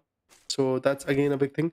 50 seconds more to go. After that, the circle will shrink in, and then we'll get to know what kind of impact these guys are actually going to bring to the table. Alpha 7, Witix also looting at this point. Scarl and Confused between the AKM, I believe. Okay, some more good loots. A first aid kit, a mid kit, boosters are actually coming in. If we talk about this guy particularly, what he has got is the Mini 14 along with the UMP 45. So that's again a decent loot. I believe he has got the close quarter beast and a Mini 14 that can actually help him a lot when it comes to the mid range or the long range attacking formation. But hey, 112 points for Zebra Masters, ladies and gentlemen, being the first team in this particular week to cross that 100-pointer mark. Zebra Masters, for you, at the second position. Now we have Flame, because Inco is not present in this one, but they are going to get a drop to the third position. We have Haunted Souls quite near and quite having an opportunity to come to the top 3. $300 prize pool. Who's going to get it all is a big question. The answers will be with us shortly. I mean, we just have 2 or 3 more matches to go, and then we have our results.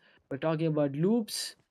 Quite, I mean, if we have a seismograph for loops, okay, Mythic is exercising. He's trying to cycle his way to the zone. But well, if you're going to talk about the seismograph for loops, it's going to be a lot of ups and downs, I must say. There are good matches. There are decent matches. And then you have matches where it is completely not good for them. I mean, I hope you're able to understand on what I'm trying to say, Raider. But I'm gonna root for loops for this one because, well, Mythic is actually heating himself up with all the cycling that's going on around the lobby. Definitely is getting ready for the fights that are actually bound to happen for now. But if we talk about Sci-Fi Esports, remember guys, the rank is 18, total elimination is also 18. 6,396 is the right amount of damage that they were able to dish out. For now, Obscure is there alongside his UAs. He's trying to just configure his loot and eventually just do the part and parcel of this particular game. Maybe rotation is also going to be the key point. 16 teams, 64 players are surviving, but just as the few previous games happened, I believe this one is also going to be so passive in the initial stage that we will expect a lot of fights, but then again, this is going to be a passive approach. The reason is pretty much simple. Nobody wants to actually take that initial fight. Nobody wants to become the earliest loss of the lobby. So they're just waiting that when the circle will push them, then they will fight back. EYC on the other corner is another big team. We have got Diego 7, Adrian, Salien, and along with that we have got BO as well. These are the 4 members that are fighting for EDC. They are at Aztec 10. 46 is the right amount of elimination that they were able to get in the lobby. But meanwhile, look at the live standings. Nobody is coming up with a casualty. So passive that not even a single team is actually seen in the minimap. It's good for all the teams. I must say there is no casualty from the beginning of this match, which means every single team has actually got their own drop location. And if this is what is happening in week 1, I'm sure week 2 is actually going to be all the more pumped up. So ladies and gentlemen, if you haven't subscribed to Ruthless Hype yet, it's the right time that you do, because there's a lot of action coming up from the day starting to the day end. For some regions it's actually the night starting to the next morning. But ladies and gentlemen, the fight is begun in this lobby. GZM going on the grounds. It's going to be Influence Gaming getting them on it, and it's all the fight that's actually happening just on the vehicle. I mean, I'm quite surprised that there was few things that was not being seen in this particular game, and that is also getting covered for now. But a nade that he wanted to bounce off the window, not really getting the time for it. Influence Gaming gets all in from one side. It's just the vehicle that came in, but from the other side came the shots. The player gets picked up, and it's done and dusted for GZM. They're down to just few more men, and probably post which they will want to actually play a game of passiveness. Exactly. I mean, this kind of elimination is going to be quite critical. Survival is pretty much at the stake. Seems like that it is actually going to change like that. The rapid confrontation is going to be here anytime soon. I believe the changes will be there. Influence came in. 5 elimination was there by this guy Law. 1286 is the right amount of damage that he was able to dish out, but out of the players that are there in the lobby, his ranking is hashtag 59. So not a very great ranking, to be honest. Hashtag 3 is going to be the ranking for Federal. That's amazing. This guy is just way too on par. He's the assaulter, seems like that, because he's the initiator. He's the one who's actually having 20 amazing eliminations. The damage is 4,449 or 4,496. If we talk about his teammate Kawasaki, I believe that is the guy which is having 47 ranking. Oh, they were able to spawn one team and they were trying to actually tag them around, but eventually that was not a possible attack. The zone is going to form. Oh, it's a central shift. That is why everybody's regrouping in the center.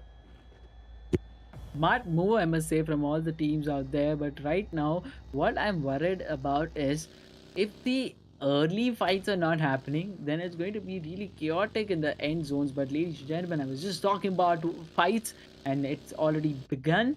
If I see Diego gets on Mandrakes, gets a player off the equation. Diego's looking for more, couple of more S12K right at the face of Mandrakes, but none of the bullets connecting for now. But from far behind, Nicholas definitely gets his bullets connected on Diego. He gets picked up and he gets all confirmed as well.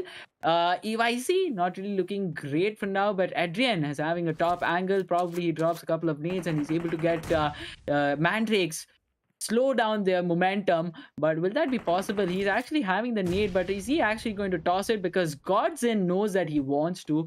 It's a nade exchange, probably. No, not really. Adrian just will want to reposition himself. There's a DB that is getting shot from the side, but he gets spotted. Adrian is trying his best to make the best use out of what is happening in the situation from the angle that he's holding. He definitely gets one player picked off. Godzin is on his knees. On the other side, EYC with the remaining players trying to get this particular fight for themselves, trying to claim this back for themselves. Jose in the smokes, trying to survive. Celine crossed him with a buggy. He's wanting to try that again. Flies all the way. Didn't really work out well for him. Gets picked up through the smoke. Trying. Adrian tries the nugget to dive, but what? Mandrakes! Jose is the name. DB is the gun. A 1v3 is what we witnessed. And I am out of my words. Oh, that shot was so on point. So on point, man. I mean, like, I was thinking that the Brazilian teams are not that aggressive, but eventually now I'm looking at Jose. They changed their opinion. They changed their opinion. Mandrake Esports, what a beautiful comeback indeed coming from the corner. Nicholas was the one which was surviving in the Pubg region. He would have been actually getting the call that, bro, I'm actually the last one standing here. I won't be able to survive. You go ahead for the survival game. But Jose changed the pace of the game. This was a brilliant moment indeed from his perspective. 3 good DBS shots, 3 good eliminations, a squad clutch coming from his corner. What more can you expect at this point? A lovely game indeed coming from the factors. Let's recap that situation, yeah? Celine tries to run over through the buggy, fails, tries again, spots the player, exits the buggy. Didn't really work out for him, but well, more about that later. But the fight over here is between Brazilian killers and Storm. Definitely Storm into the building, and they are definitely able to capitalize the situation. But Brazilian killers are definitely giving a head-to-head for this particular fight. Storm is also losing few players. It's just one for them on the foot. But while the Brazilian killers will want to give a revival to their players, there is one more who can actually be giving a few, protective shots, but we actually have a third party, ladies and gentlemen. I guess Black Dragons wants to be in this fight as well. Storm Gaming gets picked up from Brazilian Killers, but will they be able to survive? Another party that wants to join this one, another team who wants to join this party, that is a lot of nades that is going to be exchanged, but none that is getting connected for now. But Storm Gaming, they definitely stormed in well. They got the knocks that was required, but they were not able to survive for long. Brazilian Killers, look at that positioning. They have surrounded the entire building. Black Dragons, look at their formation. They have surrounded the entire building. Brazilian Killers right now not really looking good. But how many nades do these Black Dragons have? Because only nades can actually help them get a knock and then push. If they're not going to dip their toe in the water before committing to the fight, then this might just not be a good third party. But I'm going to wait and watch because there is a standstill position for now. What do you think? Will Black Dragons be able to counter this squad who has already heated up the situation for themselves, or not? I guess they can eventually. If that initial opening comes in, then I believe that whole fight can be in the favor of Black Dragons. But seems like that, yes, the initial opening is there, but there is another team coming in the close quarter. It's Federal and his teammates. That means Influence Gaming is also approaching the fight. This is definitely going to be a tough one for Rike at this point, because he's there on the edge of the particular circle, on the edge of the particular boundary. Oh, another big nade, another big slam. With that team, Brazilian Killers is about to go down because the last man standing, THRZ, is actually there surviving. Killazada on the other corner gets confirmed by the particular guy of Influence CHEMIN. That's interesting. Federal wants to actually fall back because he's fall back or what? Okay, he's trying to fall back to the play zone. That's lovely, because Claw and his teammates have actually been taken down. So this is the moment they should have actually fall back, and they are trying their level best. Federal is the guy who's trying to flank around, maybe actually go for a positive approach in this particular fight, but that is not going to happen. The reason is pretty much clear, that they are outside the play zone. The zone damage is coming up, and fight is pretty much in the favor of Brazilian Killers and the Black Dragons. There is no one else who is actually going to get the advantage of this particular fight. With the DP28 shots coming in, seems like that Talent and his teammates should fall back. The guys who are actually having the compound advantage, let's see what they can actually bring to the table. Tesla is following. Law gets finished off. That's amazing. Law or Law? That was Law, I believe. Yes, Law. Rike on the other corner is about to receive the revival. Federal tries to switch the vehicle. He is actually getting the buggy in his favor. Now he's going to rotate with it. He's the last man standing of his team. Definitely has to survive until the sun sets. That one particular building, Raider, it had Brazilian Killers. It had Storm Gaming storming on them, but Brazilian Killers knew what they were holding. They knew all the angles. They checked it well. They survived that particular battle, but it did attract another team in the name of Black Dragons. They did surround the entire vicinity, the entire compound. They didn't really go all in, which was a wise decision. But having them outside the compound attracted influence scamming. That was the fourth party to this situation. Influence scamming just survives with one player right now, not an outcome that they actually predicted for themselves from this particular vicinity.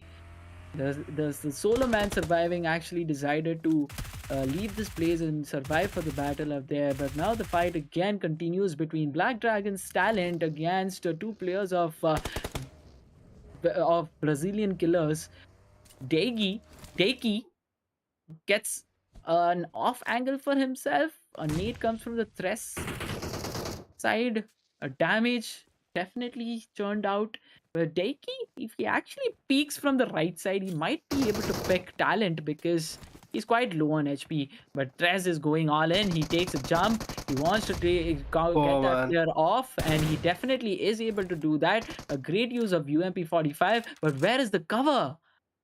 I was expecting a cover coming from Black Dragons, but Brazilian Killers, a fantastic job of holding this compound, but I guess they held it for too long. Now, after the fight of players that they had, now they have to fight against the play zone itself. See, the thing is, they were actually holding it for a long period of time. I'm talking about the Black Dragons, and eventually the result is pretty much clear, that they won't be able to survive.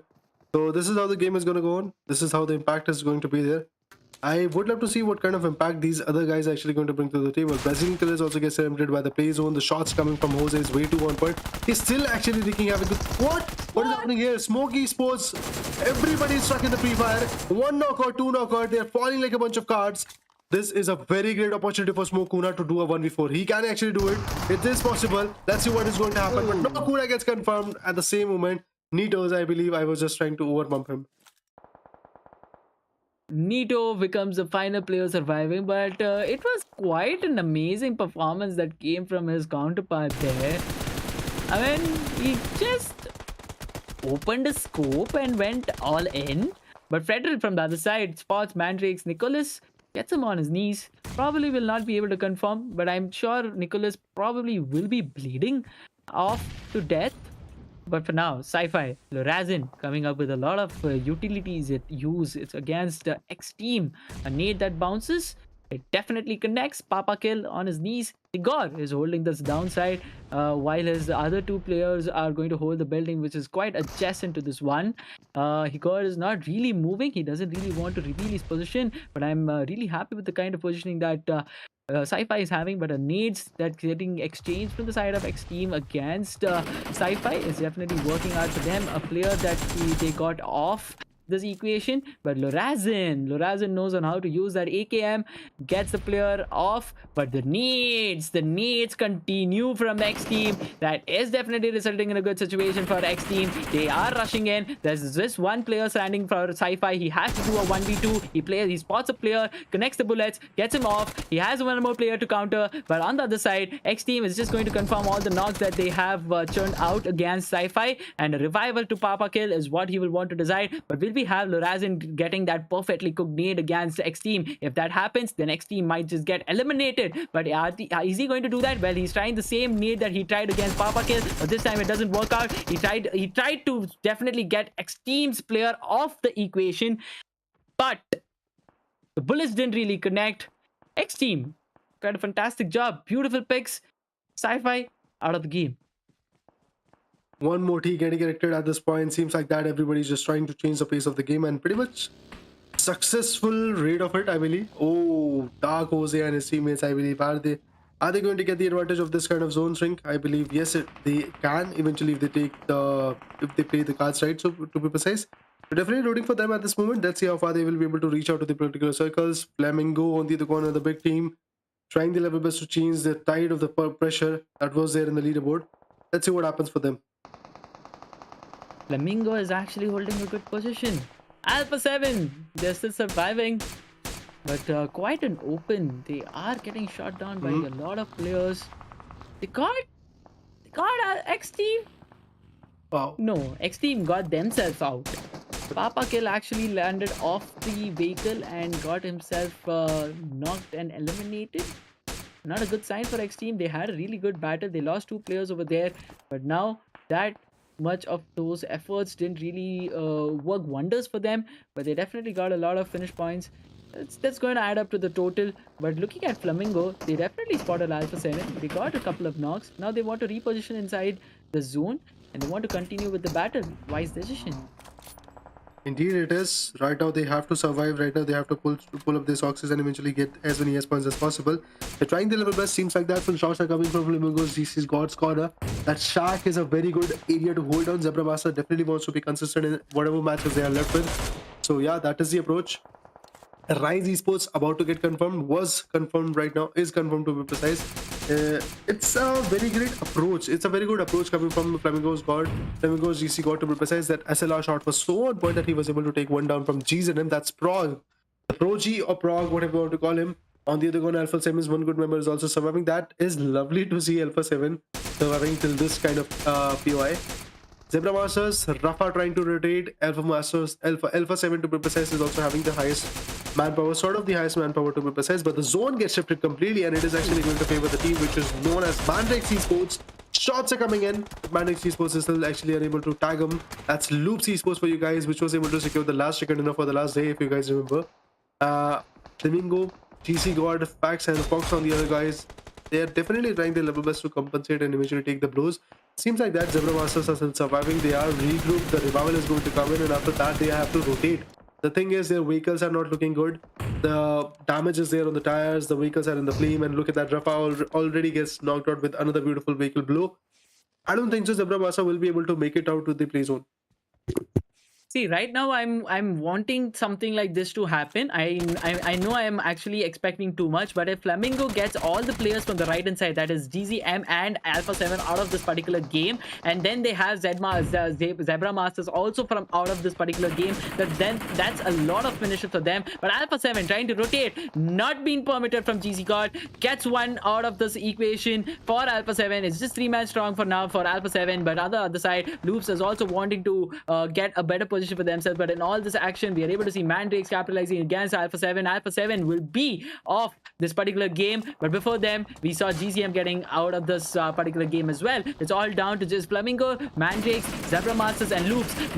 Zebra Masters are not really looking good with their position because all their vehicles were already blasted. Flamingo is capitalizing on the situation. All the shots and all the aims are against Zebra Masters, the one who's leading the table and the one who's being followed by Zebra Masters was the Flamingo. This is a match that we wanted to actually witness. This is the battle that we actually wanted to witness. The Flamingo Esports is actually having a really good angle, and Loops is actually unintentionally supporting them by actually eliminating Zebra Masters. Rafa quite an open. The shots were definitely connected, but now they had the smokes in play, but not anymore. And with all of this going on around between Flamingo and Zebra Masters and getting backed up from Loops Esports, Zebra Masters is out of the game. Flamingo all the way to the top.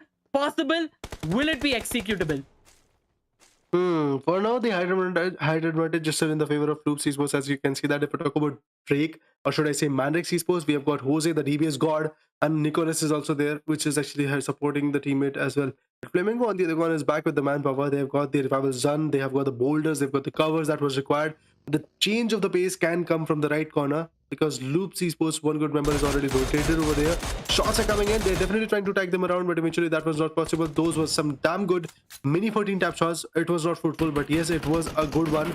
They were able to suppress the enemy, which was trying to actually have the advantage of the particular circle. But now moving up, I believe the next zone is going to shrink down.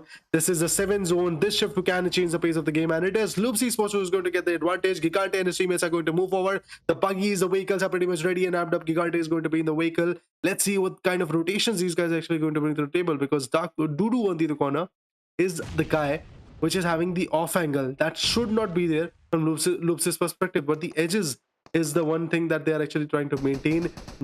Drake, Nicholas, and Jose can easily have this zone advantage because they're at the edge. Is the team Flamingo Esports, which is now at a question, how far they will rotate, what kind of rotation they will bring is going to be the main question, because all the other members, they already have the good advantage. Some smokes are being cooked up, and now with that, rotations are going to be there. And look at that, the rotations are so on point, nobody's able to tag them. But finally, where they're going to reach is going to be the main case. Fox, what can he do? Ayla, very low in his HP and gets confirmed, and with that, it's Flamingo Esports who is going to bag out this particular match. Seems like that, because the thing is, Riggs, maybe they won't survive, but now the Groza is actually coming up in the play. Groza along with that position is also going to be there. The shots were way too on point. Damage is very high, but the reciprocation of the Groza and the other gun was resulting in a takeout. It's a 1v3 type of situation, eventually out of which, oh no, it's completely out of equation for Flamingo Esports. I don't think so. The Flamingo Esports is going to back out this particular round. Reason being, they are outside the play zone. They are actually on the edge, and it's Team Mandrake Esports which is having the highest advantage of this particular area. They could easily bag out, should I say, 12-pointer finisher game in their favor. That means that 22 to be precise. Some nades are being exchanged. Look at that, from both of the angles the nades are coming in. They don't know that Jose has got the advantage of having a shack in front of him, so beat as many as nades that you actually want to as many as nades that you want to actually throw, but those nades won't be fruitful. But Dark Jose will be able to find one. It's GC God who's going to take one down. Nicholas finds his way inside the circle. He's going to rip him apart from the left corner. The spray comes in, and with that, that's it. A 12-pointer game coming from Mandrake Esports. What a beauty they are. And with it, we can clearly see that a new team, a new face rises at the last day of week number 3. Mandrakes gets this all for themselves. An amazing gameplay from their end.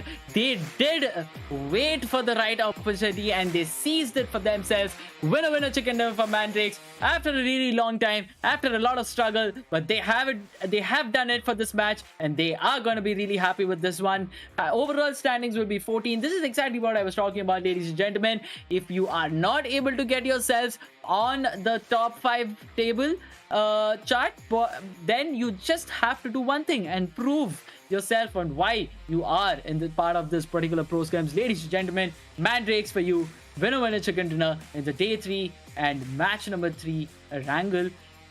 Jose with 6 eliminations, Nicholas with 6, Godzin with no eliminations but a lot of damage that he has turned out, and Candix, I guess he got eliminated quite early in the game, but Mandrakes did the job. I mean, it's a team game, and the team actually did a terrific and a wonderful gameplay exhibition that we got to see.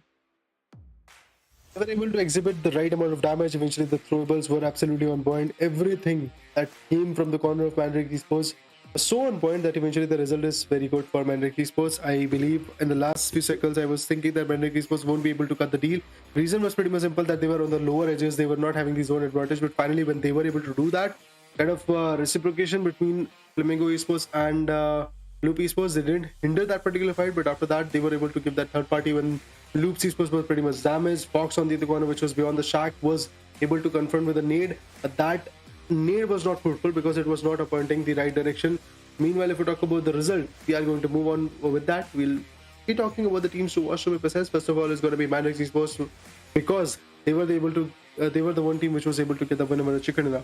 4,634 meters is what they traveled while doing their rotations, to be honest. Rebels used was 16, that was the nade. 21 smokes were also used, one airdrop was also looted, and that is the reason why Groza was in the hands of the guy coming from Mandrake Esports, which was known as Jose. Jose did it all.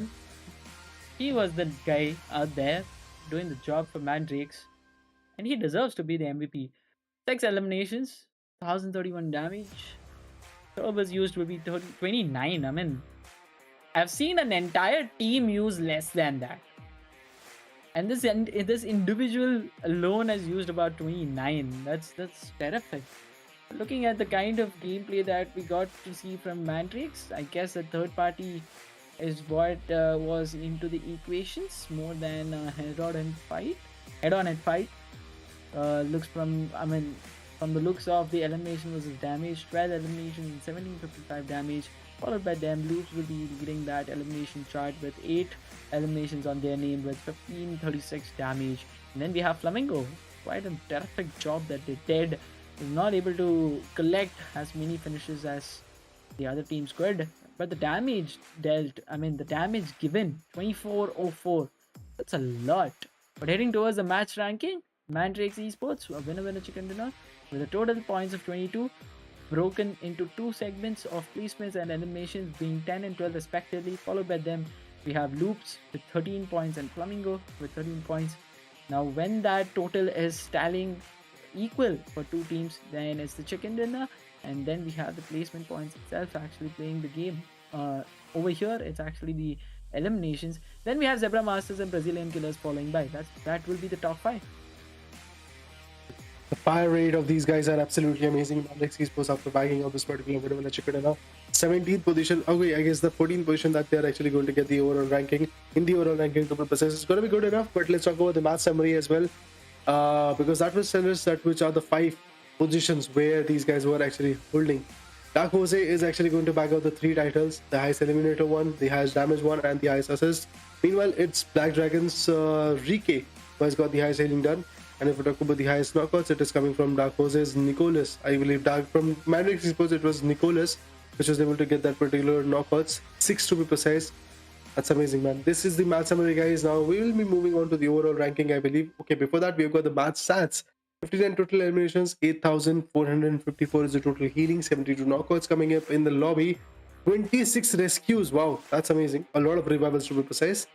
273 thermals being used, and the longest animation is going to be 390, slightly lower than the previous one, I believe, the record one. Yes, 397 we saw in Miramar and 390 in ERANGEL right now in this particular match. But ladies and gentlemen, overall standings for you, Zebra Masters at 120 dominating points in this entire week. Followed by them, we have Flamingo Esports, not so far behind, but still far behind. with one or two. But one thing that we have to notice is that both Flamingo Esports and Inco have one extra match as to what Zebra Masters have with them. And then we have Hornet Souls followed by them at fourth position with 77 and Rise Esports with 71. Right now, what I'm able to see is that there's a competition between the first and the second, and then there's a competition between third and between 3, 4, and the fifth position, and even the sixth team at Influence Gaming that is holding that particular position with 70 points. It's quite a shuffle that we can expect from the available 2 games for few squads and available 1 game for each. And with that, on the second page, we are starting with Corinthians with 61 points, EYC Gaming following them up with 58, Knife and Skull with 57, and GZM with 56. There are a couple of teams that have got a chicken dinner, but still on the 9th position, which clearly tells us that the consistency is more important than those wins that they are accounting. Oh man, picks coming from MANDRAKES Esports were so on point that they were able to dish out a lot of damage, and eventually, finally, they have made their way from the third page to the second one, from the 1670 position that they had to the 14th one. That's amazing. Keep Predators 21 points. Yeah, Sepe Esports 24 points. Storm Gaming with 21 points. Alpha 7 Esports stuck at #20 with 18 points. They're pretty much close to dethroning Storm Gaming, and if that happens, that could actually showcase us that they still have the insight, they still have the kind of courage. Now, guys, after a short break, we'll be coming back with the second last match for the week number 3.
Welcome back, guys, to Ruthless Hype Esports presents PUBG Mobile Pro Scrims for the Brazil region. This is going to be Echo Boy with a Raider on the desk, helping you understand what is actually happening and also enjoying it along with you. But heading towards the match, today's matches, the match schedule that is, along with the summary that is, with ERANGEL being the first match that was picked by Corinthians, and then we had Zebra Masters dominating Miramar.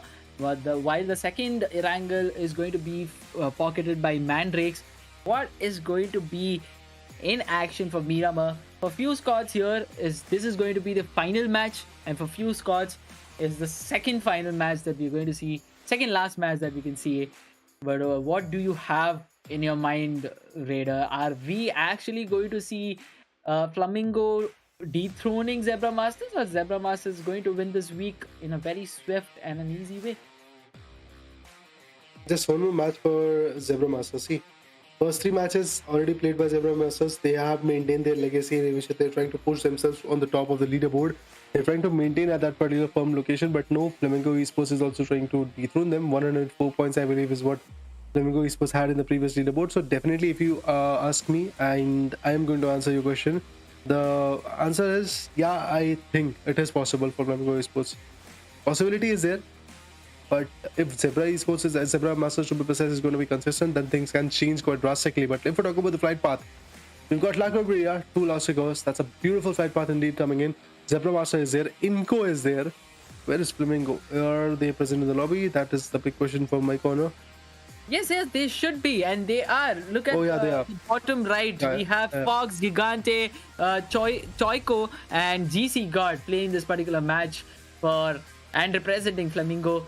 But let's go ahead and talk about the flight trajectory, starting all the way between La Cobreria and Torre Ahumada, going all the way to Los Higos, favoring the western sides. It's going to be easy for all the squads who really want to be going towards the sides of El Pozo, Carter Fields, Ruins, Trailer Park, La Drilla, Monte di Nuevo, Chumacera, Minas del Ver, and Valdemar is also quite easily reachable. But if you're looking at occupying the spaces which are towards the east side, vehicles are going to get in a lot handy.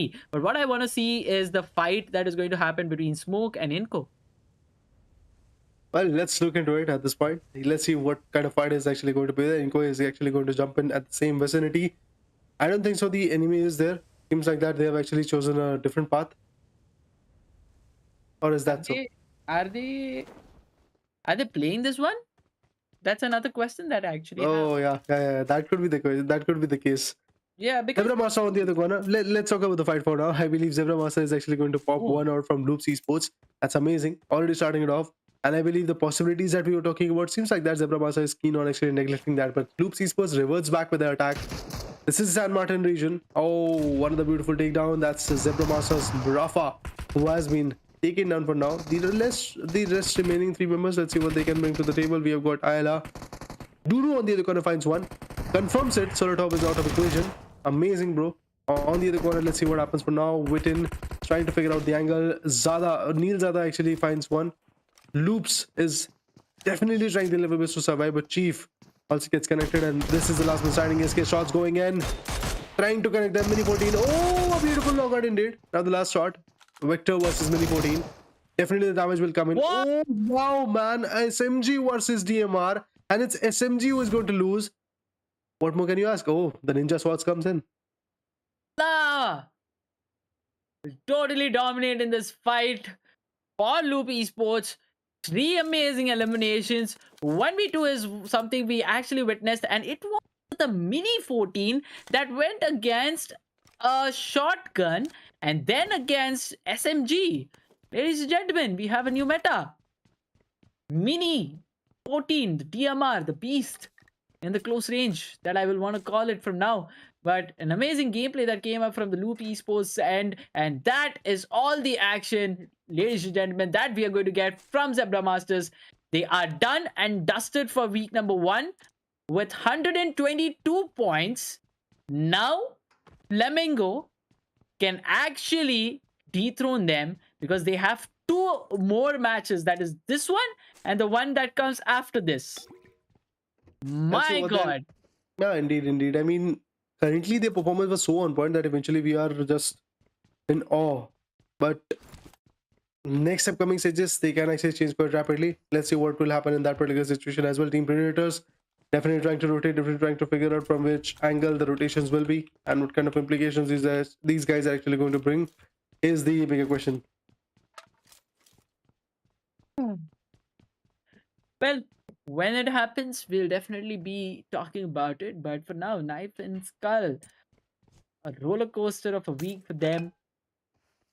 Right now, comfortably looting, no competition, no top contestants for them.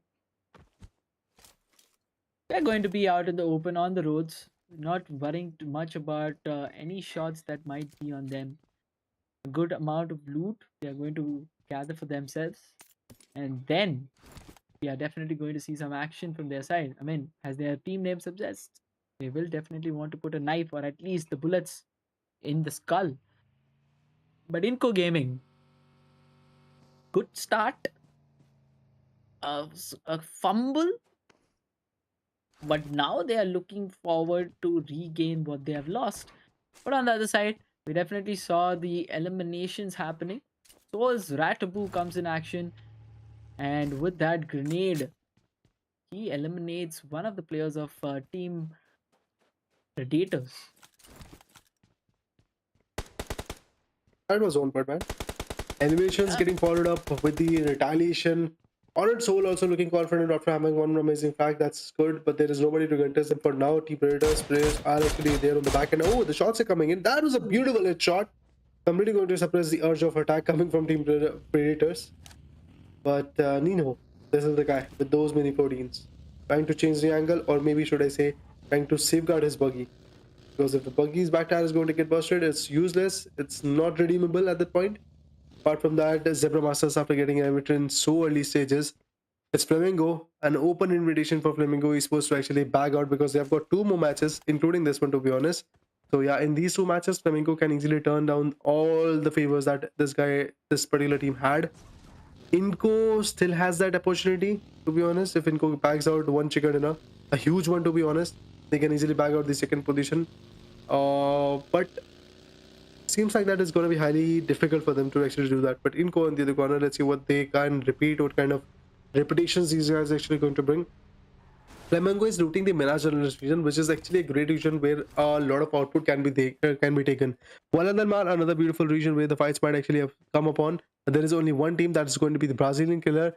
Rotation of another beautiful team that's going to be Storm Gaming is coming from El Pozo, where they can easily face off Alpha 7. But let's see what Alpha 7 is going to do. Is there going to be a clash? That's what the big question is. Even if the clash is going to be there, I don't think so. Alpha 7 is the type of team who will go ahead and initiate it. See, Alpha 7 wants to be playing for themselves. I mean, they're like, guys, you loot, we loot, we take the vehicles, we meet in the end zone. That's the kind of strategy that I believe Alpha 7 is having for now. It worked out well for them in a couple of games in the day. But when you don't really have those finishes, not much that you are able to do.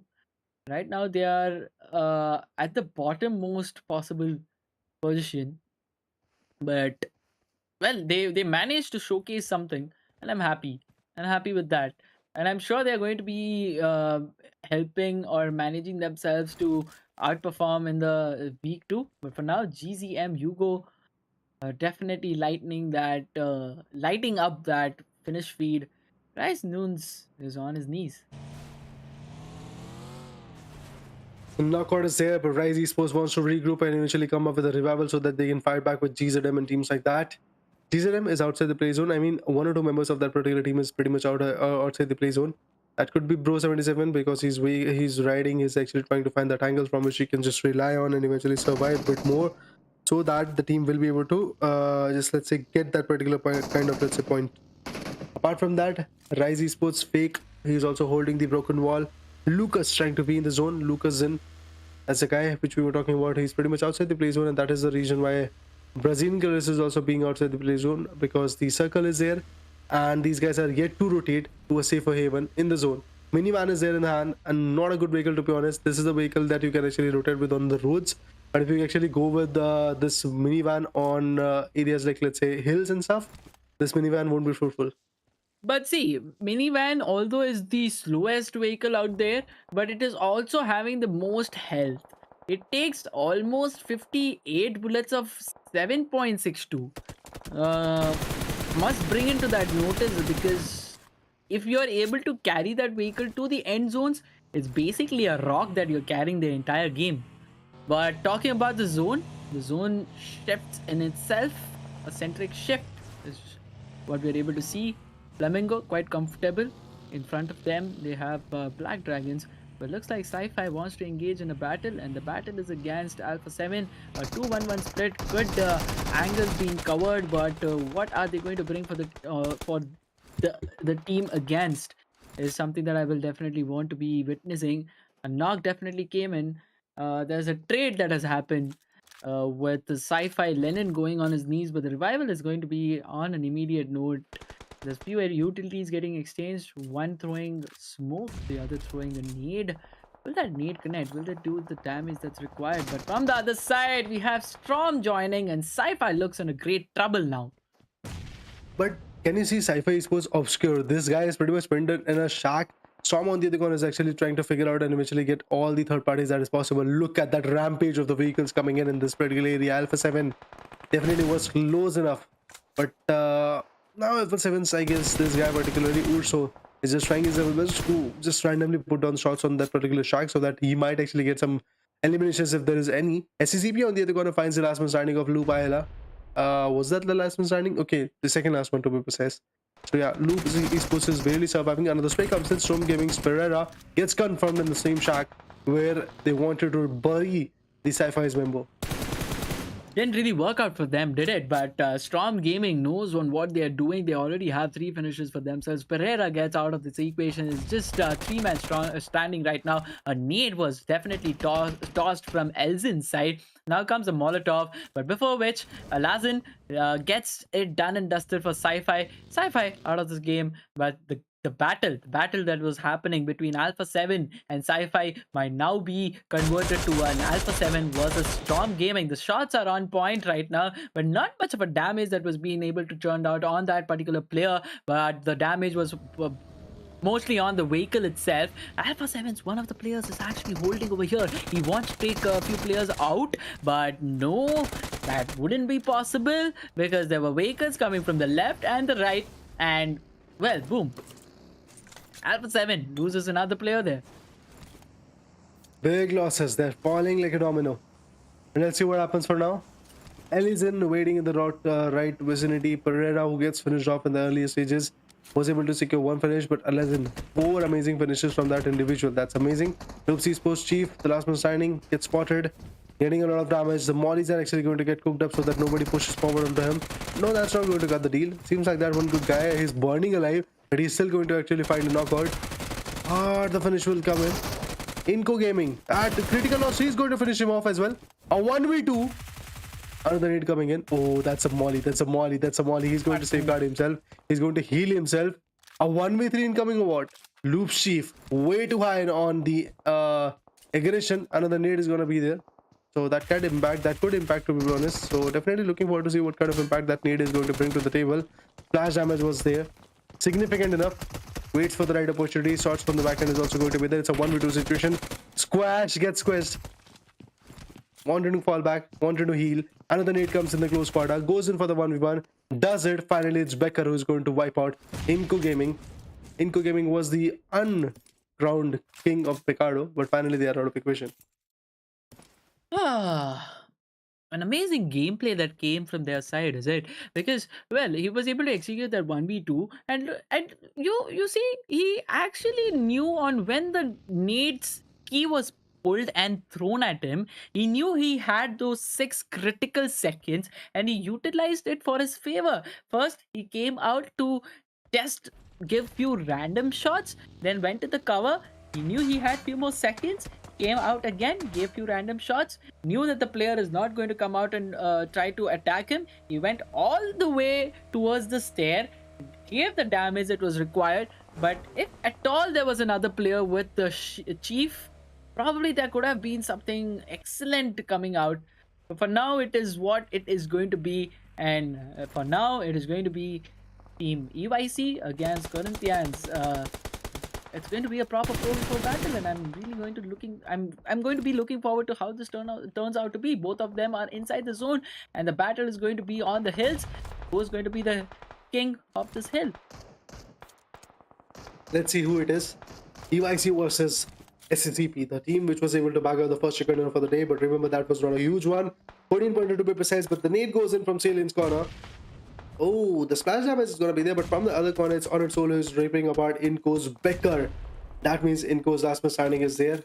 But what he is going to do is the bigger question. Flamingo Esports on the other corner is also unable to bag out any kind of point, but SCCP's one good member gets taken now. That's going to be Stomp. Another trade coming in. Adrian, with the beautiful tap shots of the 2014, is completely changing what the push should have been there. Like SCCP, they could have actually pushed, they could have actually got the advantage of this particular fight, but now that's not going to be the case. The DBS shot comes in.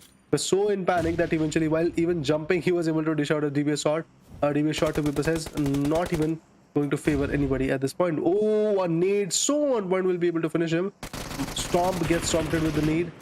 Bio on the other corner also comes up with some good shots. The random sprays are looking quite well. Oh, the knockout. Inco Gaming on the other corner also gets finished off. That's a fatal blow coming up in the close quarter. EYC is now struggling to even survive. Diego gets confirmed, I believe. Bio, HP very low. SCCP, they're also trying to replenish themselves. Bio also gets taken down. Now it's SCCP, or should I say Corinthians, which is looking strong. Adrian is way too far away. He should not push forward. He should just completely chill out here, right here, and eventually wait for the next zone to come in. The stage number 4, or should I say 4th zone, is going to be here, and it is actually going to be on the northern corner of Los Angeles. Oh, a knockout. That was amazing. The knockout coming from Adrian's corner. He's going to reveal his position as well. The sprays will be getting followed up, and finally he gets finished off with the input 16 glacier coming from Bruno's corner. Ah. Corinthians are actually playing a good game for themselves, but on the other side, Brazilian Killers are attacking on Alpha 7. Brazilian Killers are definitely going to get few more picks for themselves, but are they in a good spot is a big question, because Storm Gaming right from behind might just want to attack them and want to eliminate them, has to get inside the zone for themselves. It's going to be a question of either the battle or the rotation, and I guess they're choosing the battle because Brazilian Killers are aware about the situation that there is a team behind, and that comes the nade from Deki, and that goes Elzin on his knees. There comes another follow-up nade and two more couple of shots from his sides. Karel in action, but not much of a bullets that he could have connected. He goes for the utility again. From the other side, we have Alpha 7. Storm looks in danger for now, and they definitely want to be converting the situation for the better of themselves, because they have to survive for a longer war that is there to come. But Brazilian Killers doing the wise thing that they can. They were out of the zone. They knew they have to get in. They had the way, they had the time, and they chose to do that. Definitely they did. The impact is 11 teams, 34 players to be precise, is surviving. Let's see what kind of rotations these guys are actually going to bring to the table. Seems like that highly conventional type of game is coming in, where the drops are actually being looted, where the rotations are actually coming in, where the casualties are also being outside the play zones. That is the kind of game you expect whenever you come to Miramar. So that's exactly what we are getting. 11 teams, 34 players surviving on the back end. Is Brazilian Killer, which is pretty much outside the play zone. Alpha 7 Esports is outside the play lobby, to be precise. Pretty much outside the lobby now, after getting eliminated. The tries coming from Team Loops Esports was so on point. I still am unable to digest that game that happened between Loops Esports and the other teams. Honored Soul, 4 finishes, 4 manpower, looking definitely quite confident. I would love to see what Flamengo is trying to plan. What kind of impact Flamengo is actually going to bring to the table is also another big question for me. The team Predators, player 4 and player 3 are surviving. Player 5 has finished off. No signs of player 1 and player 2 already in the lobby. But Storm King on the other corner, with the 2 manpower, they are surviving, trying to find those angles from which they can survive. But the 4th zone is about to get compromised, and with that, the 5th zone shrink is going to come in. And at that moment, I believe some more clashes will rise. Well, yes, with the zone shifts comes a lot of clashes, I must add to it. But Corinthians, they are actually pointed now. Flamingo has not engaged themselves in any fight for now. It's just been few shots that Gigante had taken on himself while they were rotating. Now he's on the roof. Good spot, I must say. But on the other side, team Predators player 3 gets few bullets connected, and Storm Gaming gets stormed outside this particular match. A quick series of eliminations that we have got to see today from this match for now. But it is going a bit passive, but look at that. Prog or Pro G getting the battle out for and against Flamingo. Flamingo looks in some trouble now. Well, definitely they do. Flamingo Esports are in the top 8 and their players are actually getting taken down. Gigante is the one who was knocked out, but precisely that is the only team which is having the manpower and still having the zone advantage. On the other corner, CCP's Prada faces some good backlash. Zone damage is also going to be there. GZM is also about to get confirmed because Hugo is down. I don't know how many players are surviving, but it seems like that there are 3 more players from GZM Esports which are still surviving. Predators, player number 3, definitely trying to find those POIs from which he can fight back and eventually rely on the takedowns, but that won't be easy. Some smokes have been cooked up so they can this guy particularly can rotate. Team number 17 will be able to spot him. Honored Soul is not going to let it go that easily. Shots coming in. It's Rise News who was able to take one down from Knife and Skull. But the battle actually continues, and it's going to be between GZM and Flamingo. I'm still going to wait for on what is happening there, but for now it's just, I guess it's about increasing those damages, because the distance between Flamingo and GZM is quite a bit for an engagement to actually happen. But from the other side, Rise Esports spots players of Knife and Skull, and on the other side, Flamingo now retaliates. They have picked up entirely one player from the sides of the players who were attacking them. But talking about Hornet Souls, they're going to rotate, and Knife and Skull are also rotating with that ban. That is something Raider was not advising, but looks like they are taking the challenge. They are like, well, challenge accepted, but let's see on what they are able to bring on this table and from this particular match. But the fight between Flamingo and GCM is what I'm going to be interested in, because they have turned out to become more close than before, because the zone is actually pushing GCM towards Flamingo, and I really want to see on what is going to happen between these two teams. But Flamingo is going to be holding a good compound, while GCM has to fight not just one team but two. An amazing turn of positions that I'm able to see from GCM, but it didn't really work out well for them. And Lucasin is also going to get picked up. Korathians, the final person surviving, and he's actually going to survive for a bit more longer than I was predicting. It outgoes GZM from this particular game, but Manga, what is he going to bring? He's quite low on HP. The zone is also pushing him, but on the other sides of the map, we are able to see Hornet Souls going all on against Knife and Skull. Nades coming out from Senra's corner that might actually find the home. Retuboy also tries his level best. Rafina, if we talk about that particular guy, he's also trying to impact it, right? Artruzen, another nade. Okay, it's a nade pretty much close to it. Flamingo Esports is Stoico on the other corner, finds one from SCCP. That's going to be Brata, who is actually getting taken down. That shows Corinthians are in trouble. Rise Esports from the back end is also trying to come here. Knife and Skull versus Rise Esports versus Team Honor Soul. This is a very critical fight for Knife and Skull to survive in. Top 5 teams are surviving, and everybody is having at least 3 players in their favor. That's absolutely amazing. Knife and Skull, which had a player knocked out, is now back in the game because the revival is done. SCCP, the trade fires that is coming in is also working out quite well, but Rise fake 666 is actually going to get finished off. That's amazing. Okay, he's knocked out, not just finished off, so there is still hope that he will be back in the game, but let's see how far he'll be able to stretch out this luck. 6 zone is going to get compromised in just few seconds. The zone compromisation is going to work out quite well. And apart from that, there is a trade between Soul Nino and his teammates. The Knife and Skull is trying to actually exchange the blows. Moral is going to be the last one standing, way too deep in the smoke circle. DBS shot comes in. Oh, he was able to attach one. He was able to attack on one. No, that was... He goes for the third one. No, the thing is, Rafina was able to bag out the particular knockout of... Rafina was actually knocked out from SCCP's corner, and after that, another 2 frags were actually coming from the Knife and Skull's guy's corner. That was absolutely amazing. So yes, he is still surviving.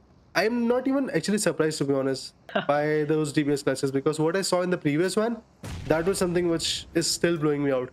Mandrakes, that's the name of the squad. That was an amazing clutch that we got to see from the map of ERANGEL, but this is going to be Miramar, and the fight is going to be between Rise Esports and Hornet Souls. Hornet Souls, that's the player surviving. Rafina is on his knees, and Ratabu has to do a 1v4 to survive this battle for his team and for this particular game. But will he be able to do that is a big question, because Rise Esports really good with that gun game, but while they are rotating, Ratabu capitalizes the situation for himself, gets one knocked, but Fake doesn't allow for another one, gets him out of this particular game. Hornet Souls gets eliminated at #5, but the battle is still up. Hornet Souls is going to survive for a bit more longer, but on the other side of the map, we are going to see Flamingo going head-on-head against Corinthians. This is going to be the fight between these two squads, and this is going to be a battle. This is going to be about this particular game's winner chicken dinner, probably, but Rise is going to join this fight, and Flamingo is not really looking good. They're going to get sandwiched in this situation, and which fight are they going to choose? Because if they're going to choose the fight from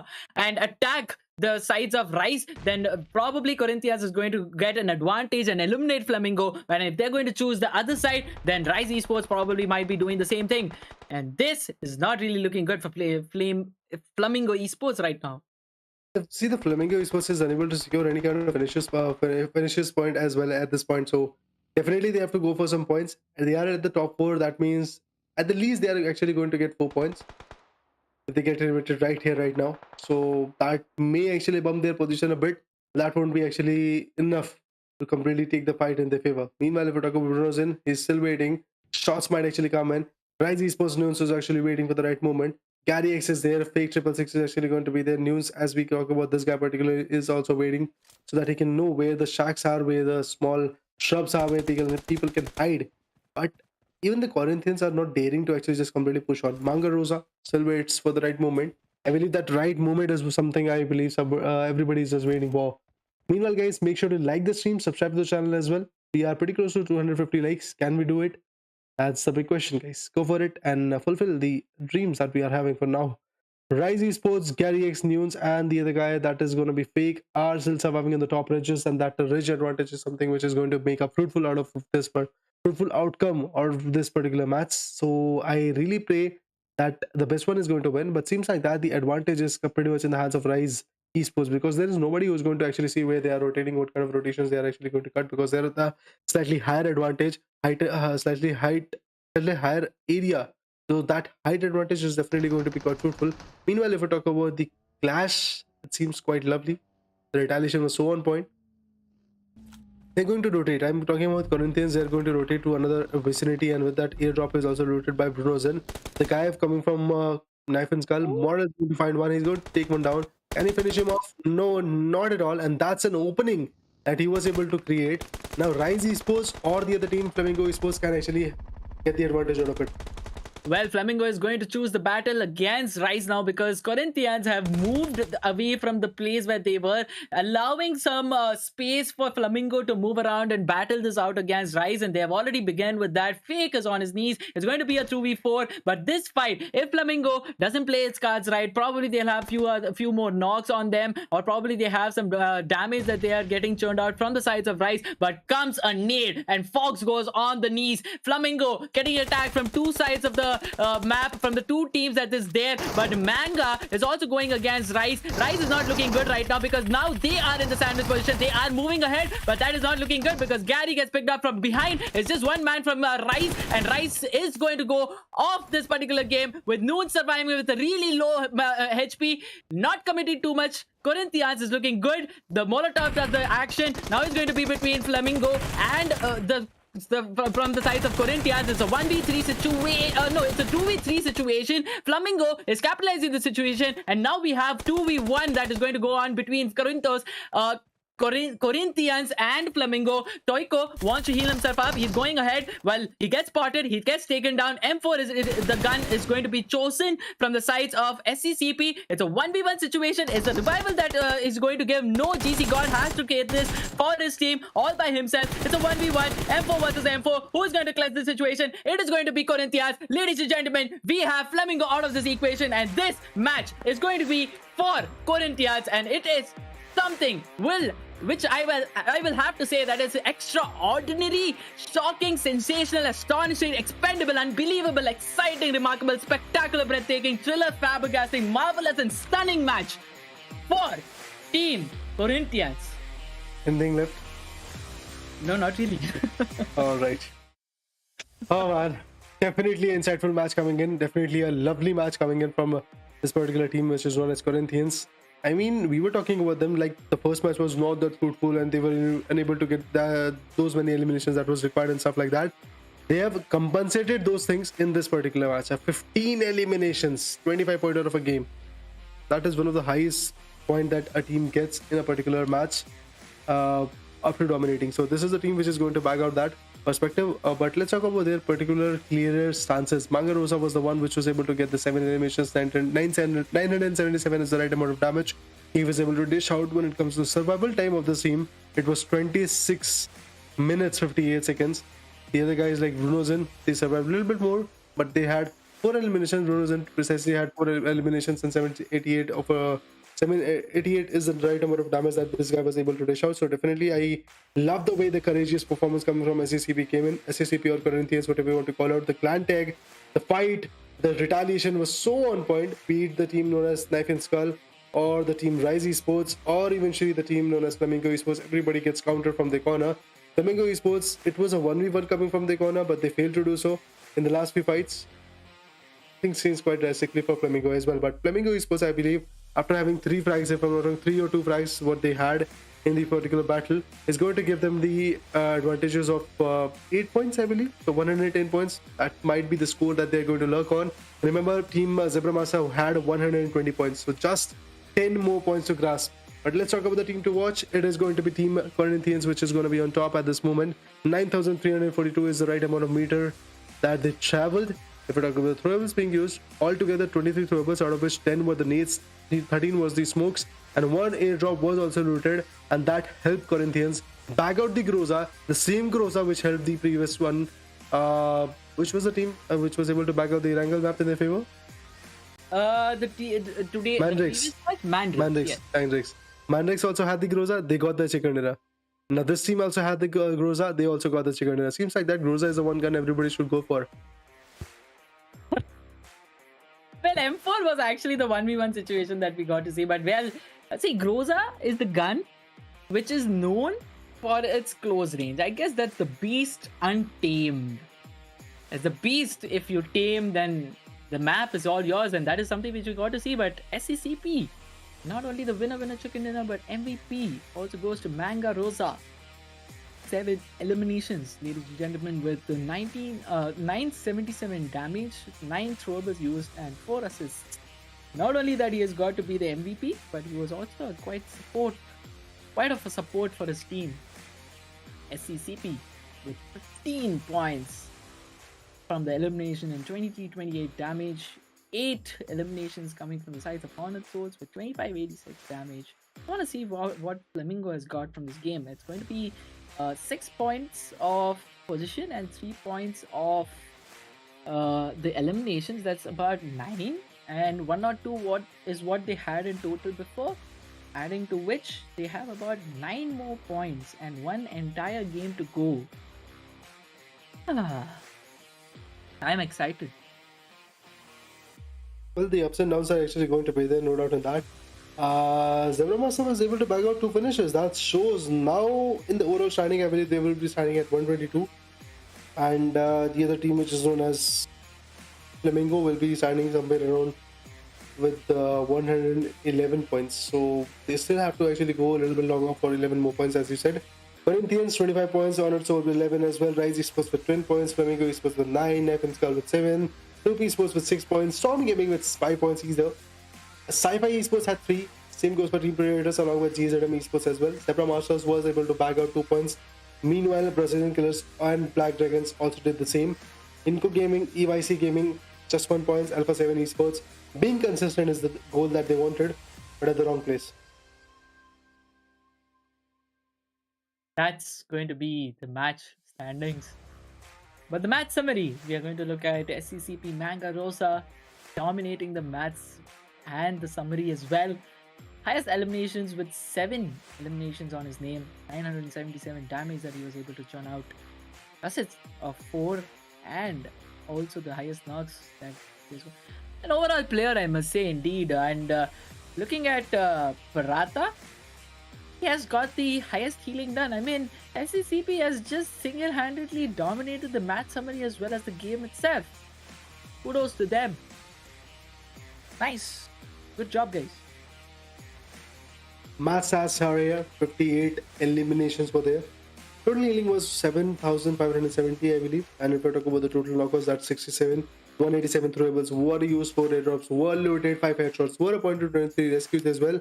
But Soul Strato Boy was the guy who was able to get the longest elimination in this particular matchup, which is 299, pretty close to the 300 marker.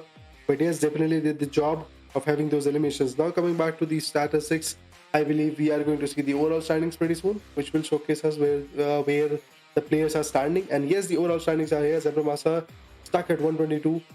The last match that they had to play is over. Flamingo Esports is now going to have one more chance to just dethrone the particular team known as ZebraMaster. All ZebraMaster is going to do is just pray, watch out the match while nail biting, that somehow Flamingo Esports gets eliminated early. If that happens, they will be the happiest. 12 points, and Flamingo Esports takes home $300. Flamingo Esports, if you're able to hear me, I would like to share this celebration. You can have me come to you, and I might be able to join you for the same. Go Flamingo! Well, Zebra Masters is quite happy with their performance.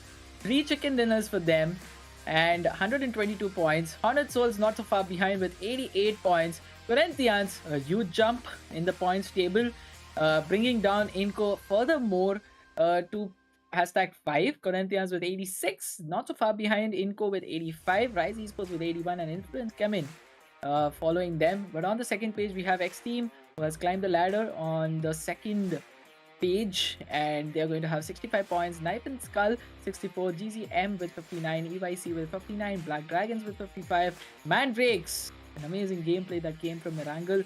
Not much of an action that we got to see from them in map of MIRAMAR. At 14th position with 53, Smoke Esports with 47, and Brazilian Killers with 47. That's going to be about for the page 2.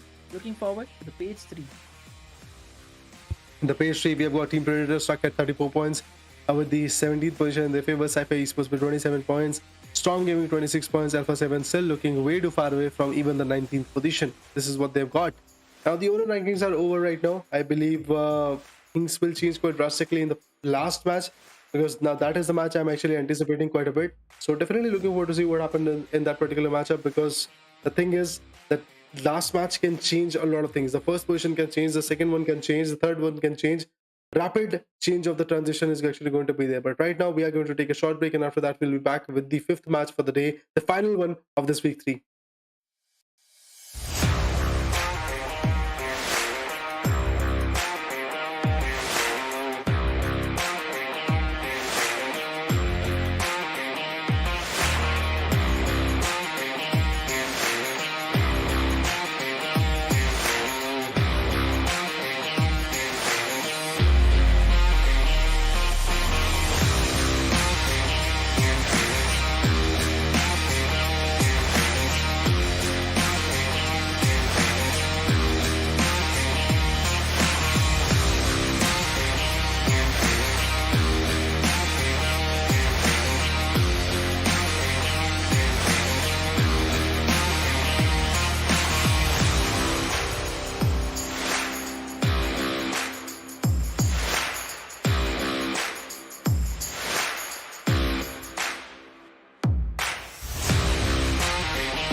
And we are back for the one last time, for the one last ride. Ladies and gentlemen, this is Ruthless Hype Esports presenting PUBG Mobile Pro Scrims for the Brazil region. Currently dominated by Zebra Masters, holding 122 points for the hashtag one. Not so far behind with 111. With Flamingo, they have one more match, but Zebra Masters is done for this particular week. $300 prize pool. Who is going to bag it? The big question. But Raider, you have to tell me on what has been going for today's day. In the start, it was SCCP, and the last one, it was SCCP. In those two matches, I believe this particular team, the Corinthians, was able to bag out close to 39 pointer of a game. That's amazing. Zebra Esports, Zebra Master to be precise, that was a team which was able to bag out the match number 12, or the second match for the day, which was in the Miramar with 21 pointers as a whole. 22 pointer game came in the map of ERANGEL, where it was MANDRAKES Esports. Those devious clutches and everything was so on point between Jose and Nicholas. But now moving up ahead, we are going to move on to the another map, the last one, the most interesting one to be precise, because here a lot of things can change. It's not about the shifts in the leaderboard and stuff. It is actually about the championship. It is about the one thing that everybody was here for the hashtag one position, the bragging rights of winning this tournament.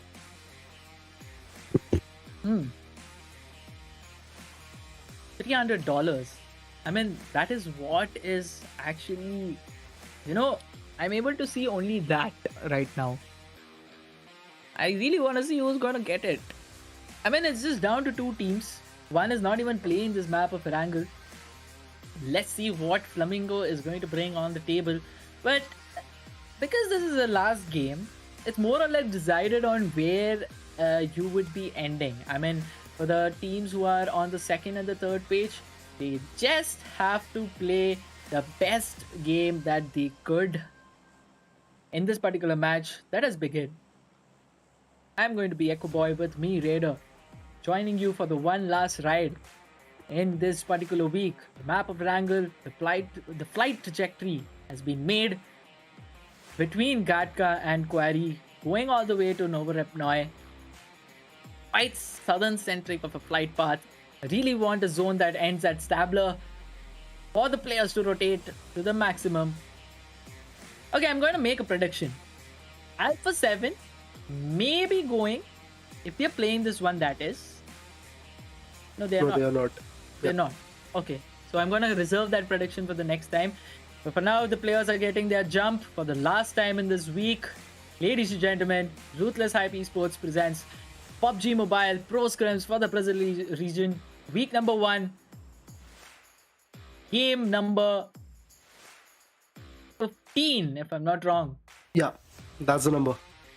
That's a dream number. After which we'll get to know who is actually on top after playing 15 good matches, out of which I believe only 12 matches were reserved for a single team.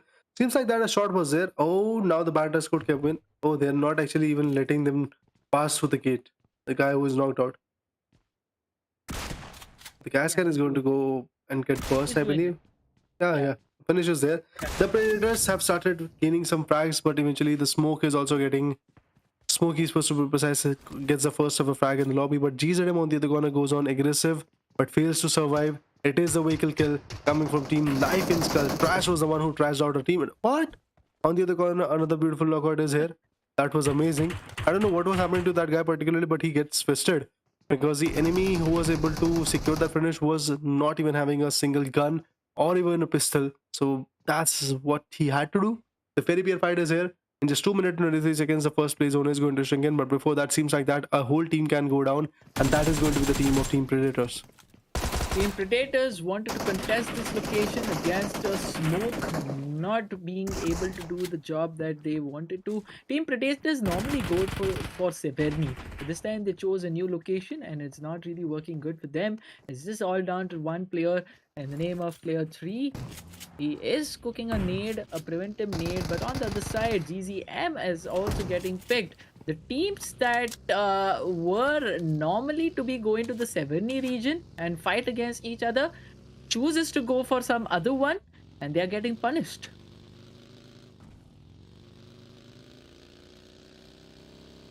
Them with just one man surviving, and Team Predators out of this game. Started well, couldn't maintain the consistency, but it's all down for Team Predator, and it's all down to just the surviving 15 teams right now. Flamingo, GC God, looting, wanting to be sure for the one last ride, for the one last time. Inco getting shot.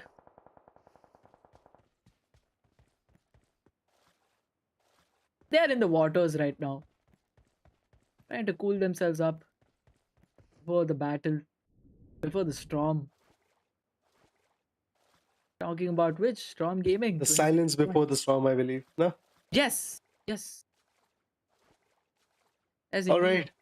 Let's see what Inco is going to bring to the table. Definitely a team who loves to perform aggressive, but eventually this last day is not going to be that fruitful for them. Even if they are going to get back out the chicken dinner, I really doubt that they will be able to reach out to the first position. They can dethrone Flamingo if Flamingo goes down right here, right now, with the 0 points. They can dethrone them. Even Honored Soul can actually do that. But apart from that, having the first position's advantage, highly unlikely. But let's see what happens. Eventually, we are nobody to predict it. We can make the speculations, but will that be true or not? That is going to be left along with the teammates, or should I say the lobby. But 100 souls on the other corner, the Honored Soul to be precise, is actually rotating. And it's Redo Boy and the other members which are rotating with the vehicle. The other members are rotating with the boats and stuff. Inco is in the water body. They're completely trying to just rotate and eventually be at a safer haven. But seems like that XTEAM can actually be the team which may shut them down. And Souls, 100 Souls to be precise, could be another beautiful team that can actually do the same. Knife and Skull is finally there in the Rozok city, trying to loot, and after that they will go towards the Black Dragons. The talent is here. Nino and the other members are also here in the close quarters in the compounds that you get after the recent update. Arthur Zinn is actually here, crossed over to the military base arena, and eventually he's going to scout around and maybe give the callers to the team. That could actually help them a lot. Apart from that, if I talk about Black Dragons, well, they are looting the school vicinity, the aparts one, but from the back end, seems like that Inco is also making their way right here in this kind of area, in this kind of compound, which is going to be the initiating area of the military base island.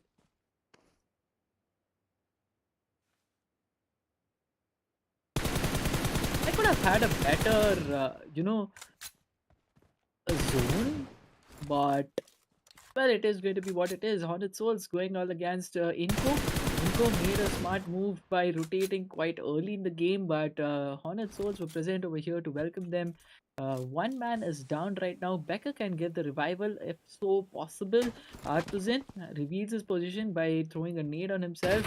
But well, it was a nade to protect him to not be as visible as he could have been. It was quite thin a tree for him to get himself covered. But Ninho is in the air. Nino always likes to be in the air. I'm going to wait. I'm going to wait for him to land. But on the other side, Vitali, Becker, Quash, the player who has got knocked has already got a revival. He has passed himself up. But it's not over for Inco right now. They have a fight against XTEAM, and I really have to wait. They really have to wait for things to happen. But Vitali wants to take it cool. They are not interested. Inco, as such, is not interested for a fight. Loops on the other side. Ayala.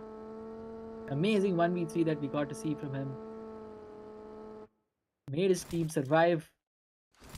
Got Zebra Masters off the game quite early in the regions of Hasindia del Patron.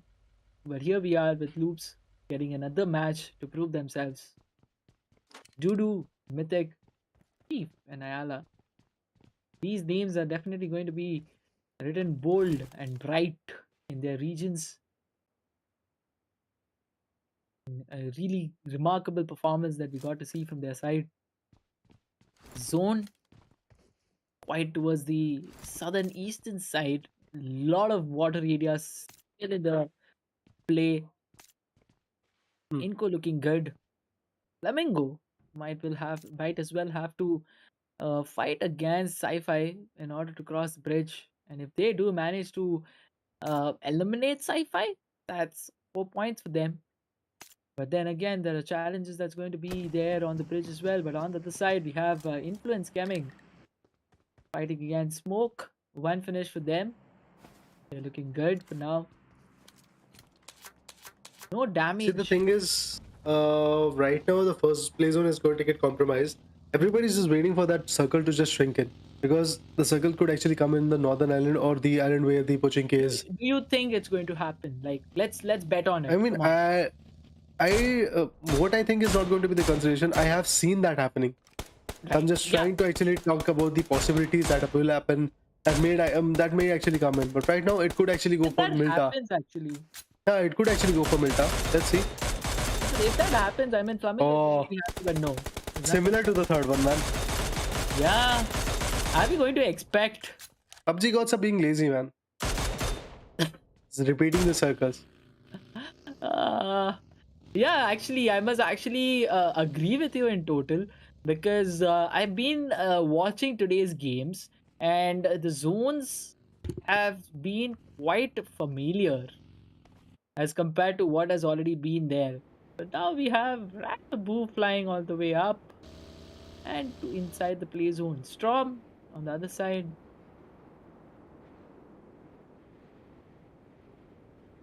The airdrop is being taken from Inco Vitali. Oh man, really. But the fight, yeah. The fight is up.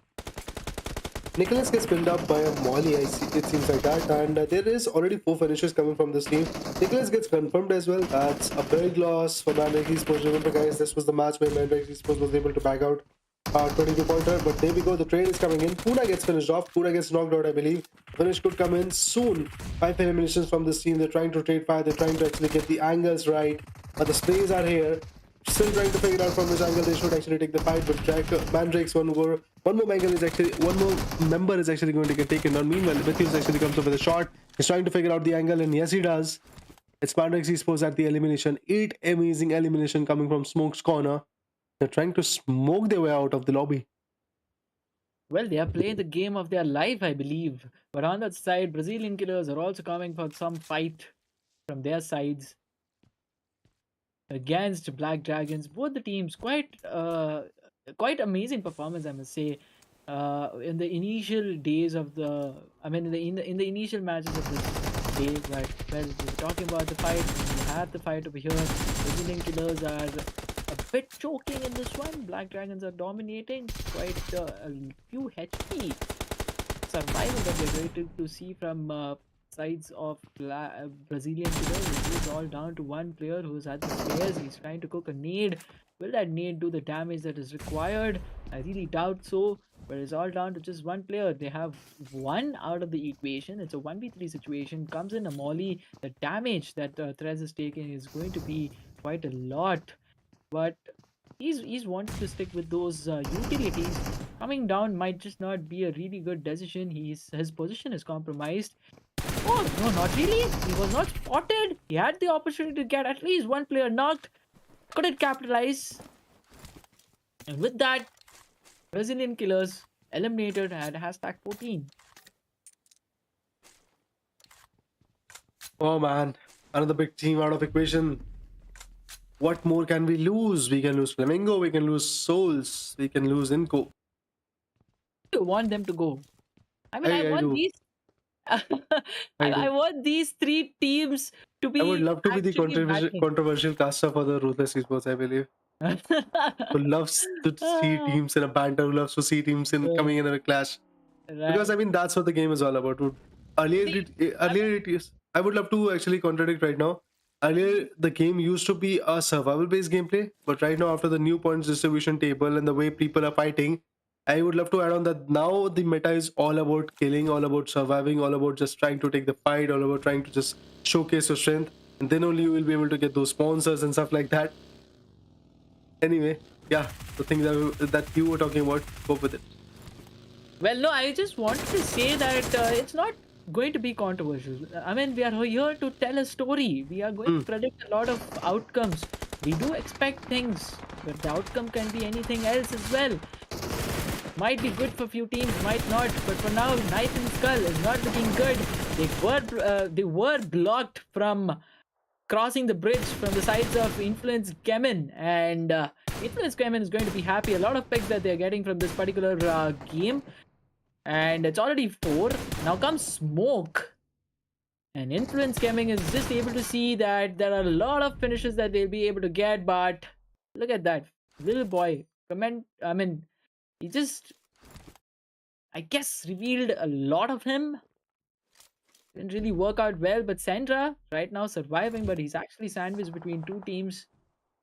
But again, coming back, we are going to make a lot of predictions, ladies and gentlemen. It might happen, might not, but no offenses to be taken. We love all the players over here, and we are wanting the action to be heated up because the points table is making this action to be heated up. We want to see a lot of elimination getting getting done in the initial game itself, a lot of drop clashes as well. But for now, it's all about this last game. Influence playing the cards right. Two players just wandering around, trying to get his zone position, while the other two, or probably three, are going to be on the bridge, trying to get as many eliminations as possible.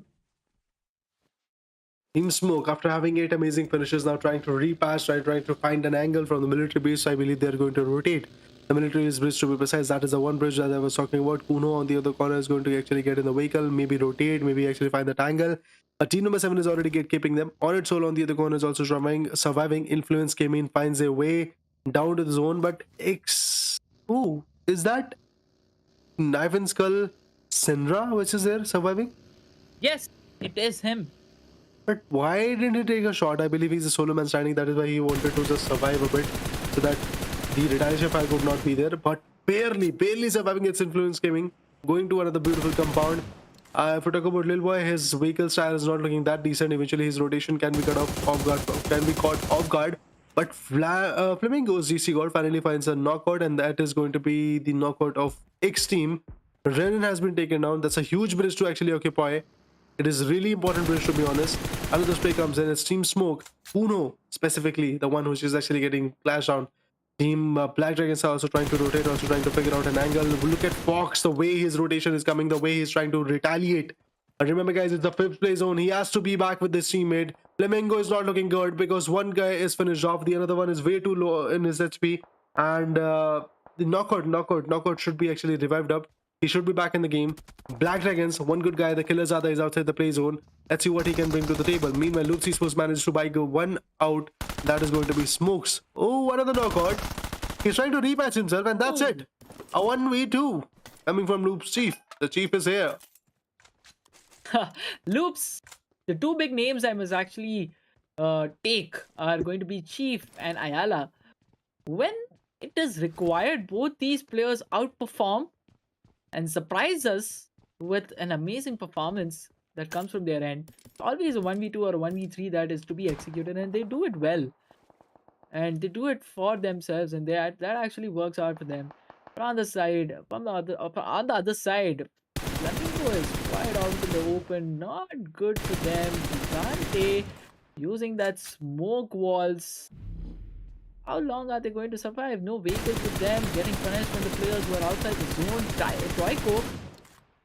Great dodge of the bullets, I must say. But how long is he going to be able to dodge those bullets? Few gets connected. 20% of damage being dealt.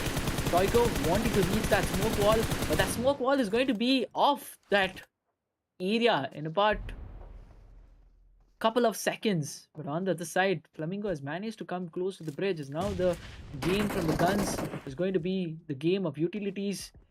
Zerol comes a bit down, wants to reposition himself, trying to get a better angle. But what he has to be aware about is that Sci-Fi is watching all this. Sci-Fi is also getting connected. That's what the thing is. Sci-Fi is also getting the blows that is actually there on the back border. Another beautiful rotation, another beautiful takedown coming in. It's the Cyril who's actually going to be at question. Yes, he gets knocked out. Yes, he gets finished off. They have to rotate. They have to be so swift in this rotation that they have to survive. On the other corner, some more spurs coming in. It's Fox who is trying to actually pin them down. God actually gets connected with the play zone. He's actually knocked out by the play zone's damage.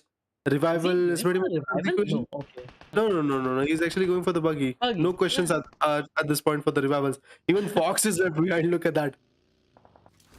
I mean, they're just wanting to make sure that they don't get attacked from the behind. But Sci-Fi right now interested for the fight against Black Dragons. Riku becomes the final person surviving, gets spotted out in the open, Wow. and gets picked up. There's another person for Black Dragons, but I guess it's already pinned by, Flamingo. Oh no, it's Kirazada. Kilazada? He was yes, he was pinned on the particular bridge. He was doing the heal battle, but now heal battle is also pretty much completed. 6 frags is what Black Dragons is going to get. Hashtag 11, no position point. That means Inco on the other corner is also surviving. Loops is also trying their level best to become the dominator. The Chief is the guy who has got 3 amazing flags.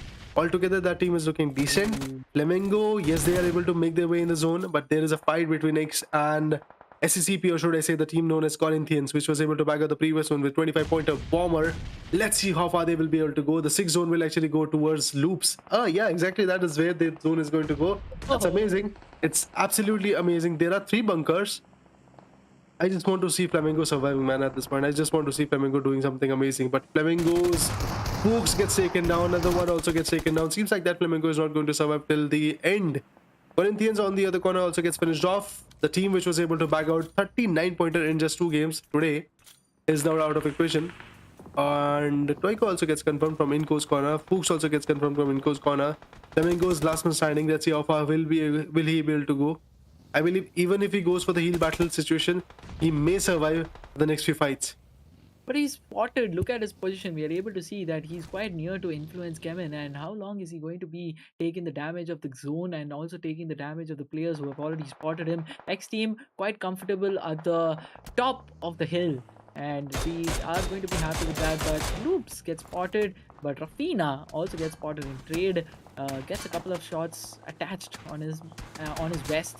But that is not going to stop them from rotating. Hornet Souls have those numbers. Hornet Souls can actually play the game of their life and actually try to get on the hashtag 2 position, if not hashtag 1. But Hornet Souls rotated with just 1 vehicle didn't really look promising for them, because now they're getting punished from the sides of Loops. And also, Influence is going to join this particular fight. Influence coming. Federal knows that it's just one vehicle and 4 finishes that he can gather from there, and he does what was required. Law tried to join the party. He did manage to eliminate the entire squad of Hornet Souls, but in trade gets picked up from the size of Loops Doodoo, I believe. But Influence Kevin is looking quite strong and quite happy at the position that they are. Is Flamingo still surviving? Yes. But for how long is the question, because survival is what he will want to be looking into. But Gigante is not stopping. He gets another finish for himself. But on the other side, XTEAM has come down to take a fight against Inco. But Flamingo is out. Ladies and gentlemen, I guess we already have a winner. But talking about this particular fight, XTEAM came all the way from the top to go all the way to the top. I mean, meet you in heaven is what Inco has been telling to XTEAM. XTEAM is also out of this game. It is down to just 4 teams: Storm, Loops, Inco, and Influence CHEMIN. But I guess we already have a winner. We'll talk about that later. I believe we don't want to end up the suspense because we, as a caster, were actually doing a lot of calculations on the back end. But I don't know about you guys. Let's see what happens because the match is about to get over. The last one, to be precise, the week 3 is about to get over. It's Inco who is trying their best to dominate, but on the back end, Storm is also surviving with the 4-man power. Loops gets connected, 6 finishes for them. Inco with the 8 frags that they've got is looking definitely decent. Storm are barely holding to their lives because the thing is they have got the zone advantage. But what about the frags? What about the kills? What about the situation where the survivor is going to get impacted? They have got the zone advantage. Look at that. They are the only team which is there in the zone. And it seems like that Inco is just struggling outside the particular play zone. But they're not struggling. They're just having the finish. They're having the time of the life. Even if Inco gets eliminated right here, right now, they will be able to get 13 pointer of a bomb. And if we talk about Loops Esports, if they get eliminated right now, they will be getting 11 pointer of a game. So this is the kind of meta that is actually changing along the way. But it seems like that Inco is going to rotate somewhere from the right locations. The space could actually get followed up. Pereira is actually going to spot him. He's just waiting for the right opportunity. He gets it. Now he knows where the guy is. He could actually come back with some good shots. Inco does it for the last match. Looking good for now, but they are definitely going to get contested from the sides of Loops and also from the sides of Storm. Storm is looking for that chicken dinner this time. Pereira and not making a do out there. Oh my god. This is going to be catastrophic. Loops also joins his party. Inco versus Loops is what is going to turn out to be first. Mythic gets few flash damages, but joins Chief over here.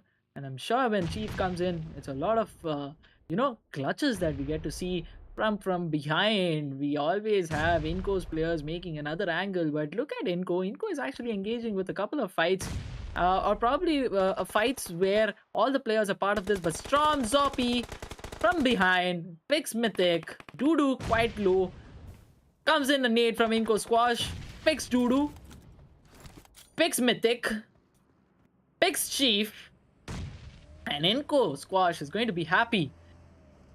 Loops getting picked up. Now it's all down between Team Storm and Team Inco. It's a situation of 4v4. Inco with that 10 finish points that they have, quite heated up in this particular fight. But Storm is not going to stop.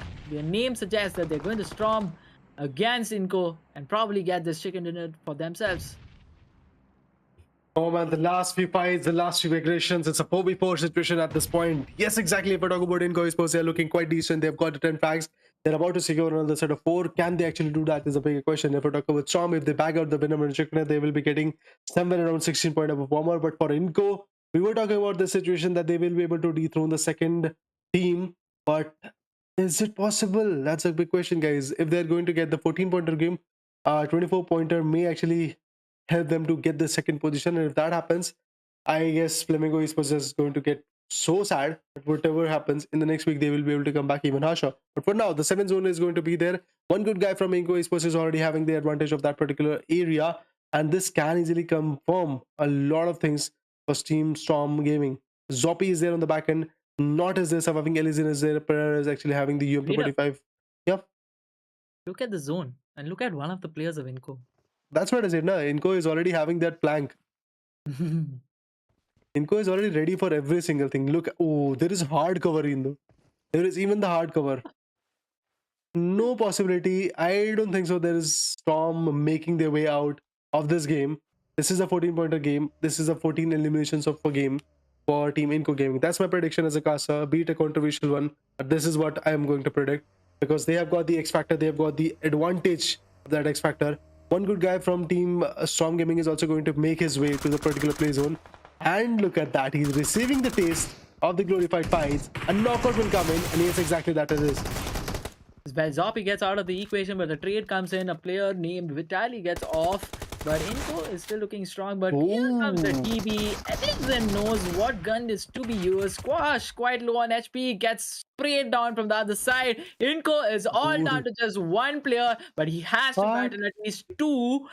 1v2 situation. Probably this guy's location is not compromised yet, but now his location is. And he gets picked off. Storming this match against Inco. Winner chicken dinner. Team Storm Gaming. Oh man, oh man, oh man. Man. Oh man. Man. What do I have to say at this point? Nothing at all. I have nothing to say at this point. I was expecting Inco is going to bag out the winner chicken dinner because they had the flag. I never calculated the fact that those three guys are going to completely choke on me. The other three guys. Inco, you are answerable to Raider. And to the fans as well, man. Yes. Everybody had the hopes that they are actually going to bag out the first position. Well, they lost that. Now we thought that they're going to bag the second position. They're even going to lose that. 16.04 game coming from Team Storm. Let's talk about them. Pereira with 2 eliminations. Damage is going to be 401. If we talk about Storm, not 1 elimination, 293 of damage is there from the corner as well. If we talk about Melizin, from their corner, Elzin to be precise, that is a guy who had 2 eliminations and 288 of damage. This is how the team is actually going to perform. But we have got the teams to watch. And it's Inco Gaming on top. 5239 is going to be the meters of damage, meters of rotation that they were able to carry out. On the other corner, if we talk about the number of thermals, that was 18, out of which 11 were the nades, 8 were the smoke, 2 airdrop being looted, and despite of that, they choked at the last.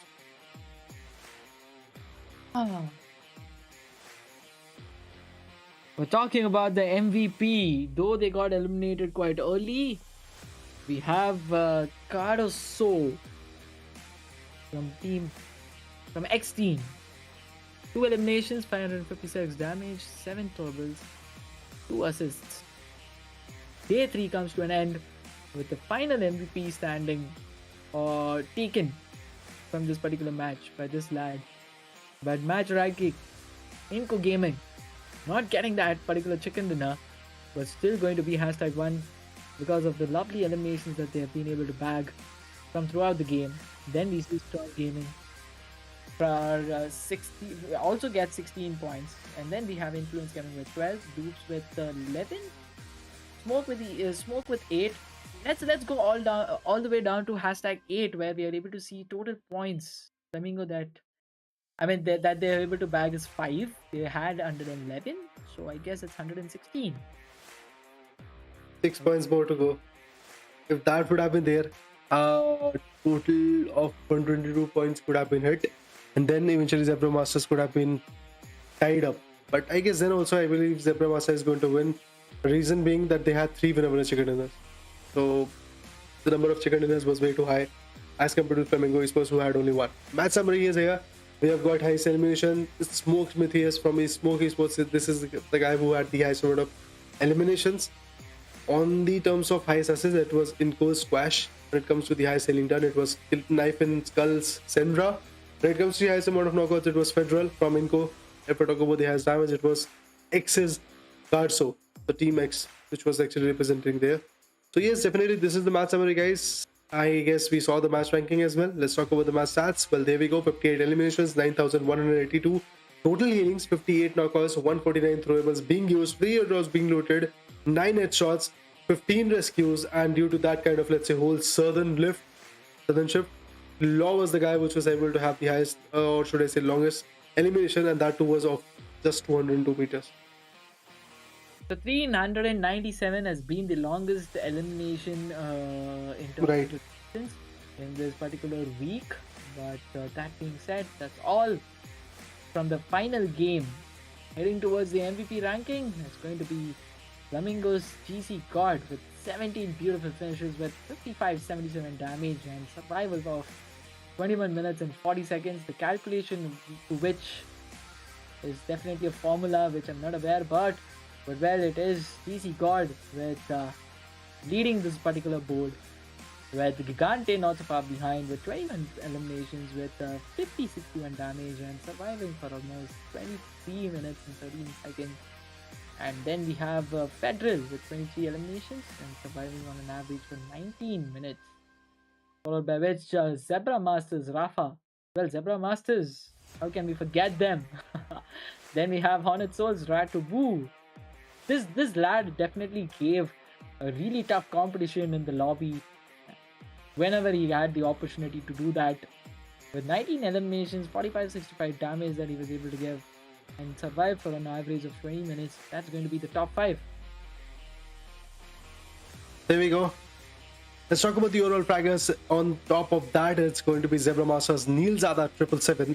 24 finishes, 4039 is going to be the damage the average survival for this guy is going to be 15 minutes and 34 seconds. Remember, guys, the whole calculation of this particular situation goes in by the number of frags that this guy had, the number of damage that this guy was able to dish out, and with the average survival time as well. So there is a ratio taken out of these three. Meanwhile, if we talk about Federal, 23 finishes, 19 minutes of average survival time period, 5,352 is the right amount of damage that this guy was able to dish out. On the third position, it is Zebra Masters Rafa, again the same team, which was there on the first position. From Flamingo Esports, it was Gigante, 21 finishes, 5,061 is the damage. And from Loops, it was Dudu, 21 finishes, 4,790 is the right amount of damage that he was able to dish out. That's going to be the top fraggers of week number 1, ladies and gentlemen. Overall ranking: Zebra Masters, please call me home. Want to celebrate with those $300 that they're going to bag from 12 matches, 3 winner chicken dinners, 45 placement points, and 77 elimination points. 122. That is the total that they are going to bring after match 12 of their games that they have played. Not so far behind Flamingo. Amazing climb on the board with 116 points, and that is going to be of 12 matches, 1 chicken dinner, 55 placement points, and 61 eliminations. Ladies and gentlemen, those are going to be the top 2 with #3 with Inco Gaming. 3 chicken dinners for them as well, 39 place points, 62 elimination points, 101 in their total. We have Hornet Souls on the 4th position with 32 placement points, 58 elimination points with 90 total points with them, and Corinthians, a team that we cannot really forget, with 86 points. Those are going to be the top 5. Then we have Influence Gaming with 82, Rise Esports with 81, Loops Esports with 79, and that's going to be the top 8. Coming back to the 9 to 16 teams, we have got XTEAM 72 points, Knife and Skull 68, Black Dragon 61, Cheese Enemy Esports 59, EYC Gaming with 59 points. We have got Smoke Esports 55 points, MANDRAKES, which had a chicken dinner, stuck at 15th position, 53 points, Brazilian Killers 48 points. Let's talk about the third page where the bottom 4 teams are actually going to reside, and that is going to start with Storm Gaming with 42 points. Even if they had a chicken dinner, they were unable to make their way to the second page. This shows the lack of consistency from the team. Team Predators 34 points, Sci-Fi Esports 29 points, Alpha 7 after playing 12 matches, they just had 7 eliminations and 18 points to be precise. This is what they are going to get. This is what kind of combination that they were able to dish out. But coming up to the Kasha deck once again, guys, it's the end of another beautiful tournament presented by Ruthless Esports. This is the week number 1 of the PUBG Mobile Pro Sims in the region of Brazil. Don't worry, guys, it's not the overall end, I believe. The bigger picture is still there. Week 2, week 3 is also going to be there. Let me remind you, 16, 17, 18 is going to be the date of week 2, and 23, 24, 25 is going to be the date for week number 3. So mark your calendars, mark your time period, mark your watch, whatever you want to set up an alarm, and make sure to follow Ruthless Esports as well on their Instagram handle, because all the updates regarding the event, regarding the rosters reveal and the other things are actually going to be there on the Instagram handle. Make sure to join the Discord channel as well, so that you can talk with our moderators, which will help you in terms of registration and stuff like that, whatever it is they're required in a tournament, to be precise. And the prize pool, you saw, it's $300 for all the weeks. So to grand total of, I believe, $900 are there in 3 weeks. separated, like $300 in week one, $300 in week two, and $300 in week three.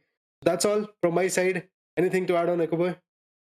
Just one thing, if you're here, if you've been watching us by far, we are up for the reviews. Do follow us on Instagram. My ID is going to be IG underscore Echo Boy. It is IG underscore ECHOBOY. And with me, Raider, sharing the desk, doing an amazing job. And fantastic math guy, I must say. Raider Slays is going to be his Instagram. And if you are on the Instagram channel, guys, you must follow Ruthless Hype Esports, because they are the one who are doing the job, and they have been giving us the opportunities to communicate with you, and also for you to cheer for the best team out there. But Zebra Masters bags it all. It's going to be a $300 prize pool that they're going to enjoy today. The celebration has already been begin, is what I would want to assume. If not, lads, you will have to enjoy this. You have worked hard, you have climbed the throne, and you maintained it well. But kudos to Flamingo as well. They did an amazing and a fantastic job by climbing the ladder. They were not really good Right. from the beginning, but post which I believe their rise actually began from the last match of day one and till the last match of today. Is an amazing gameplay that they have witnessed. They are showcased, and we have witnessed, and I'm really very happy with that. But I believe that's all for this particular week. 3 days of jam-packed action is still up. Next week we will be here with the same time. If there is any change, Ruthless will definitely be updating you. Follow them on Instagram. Do not forget to join their esports Discord channel as well. But this will be all from our end for the day for this particular week. Meet you guys on the next one. Until then, bye bye.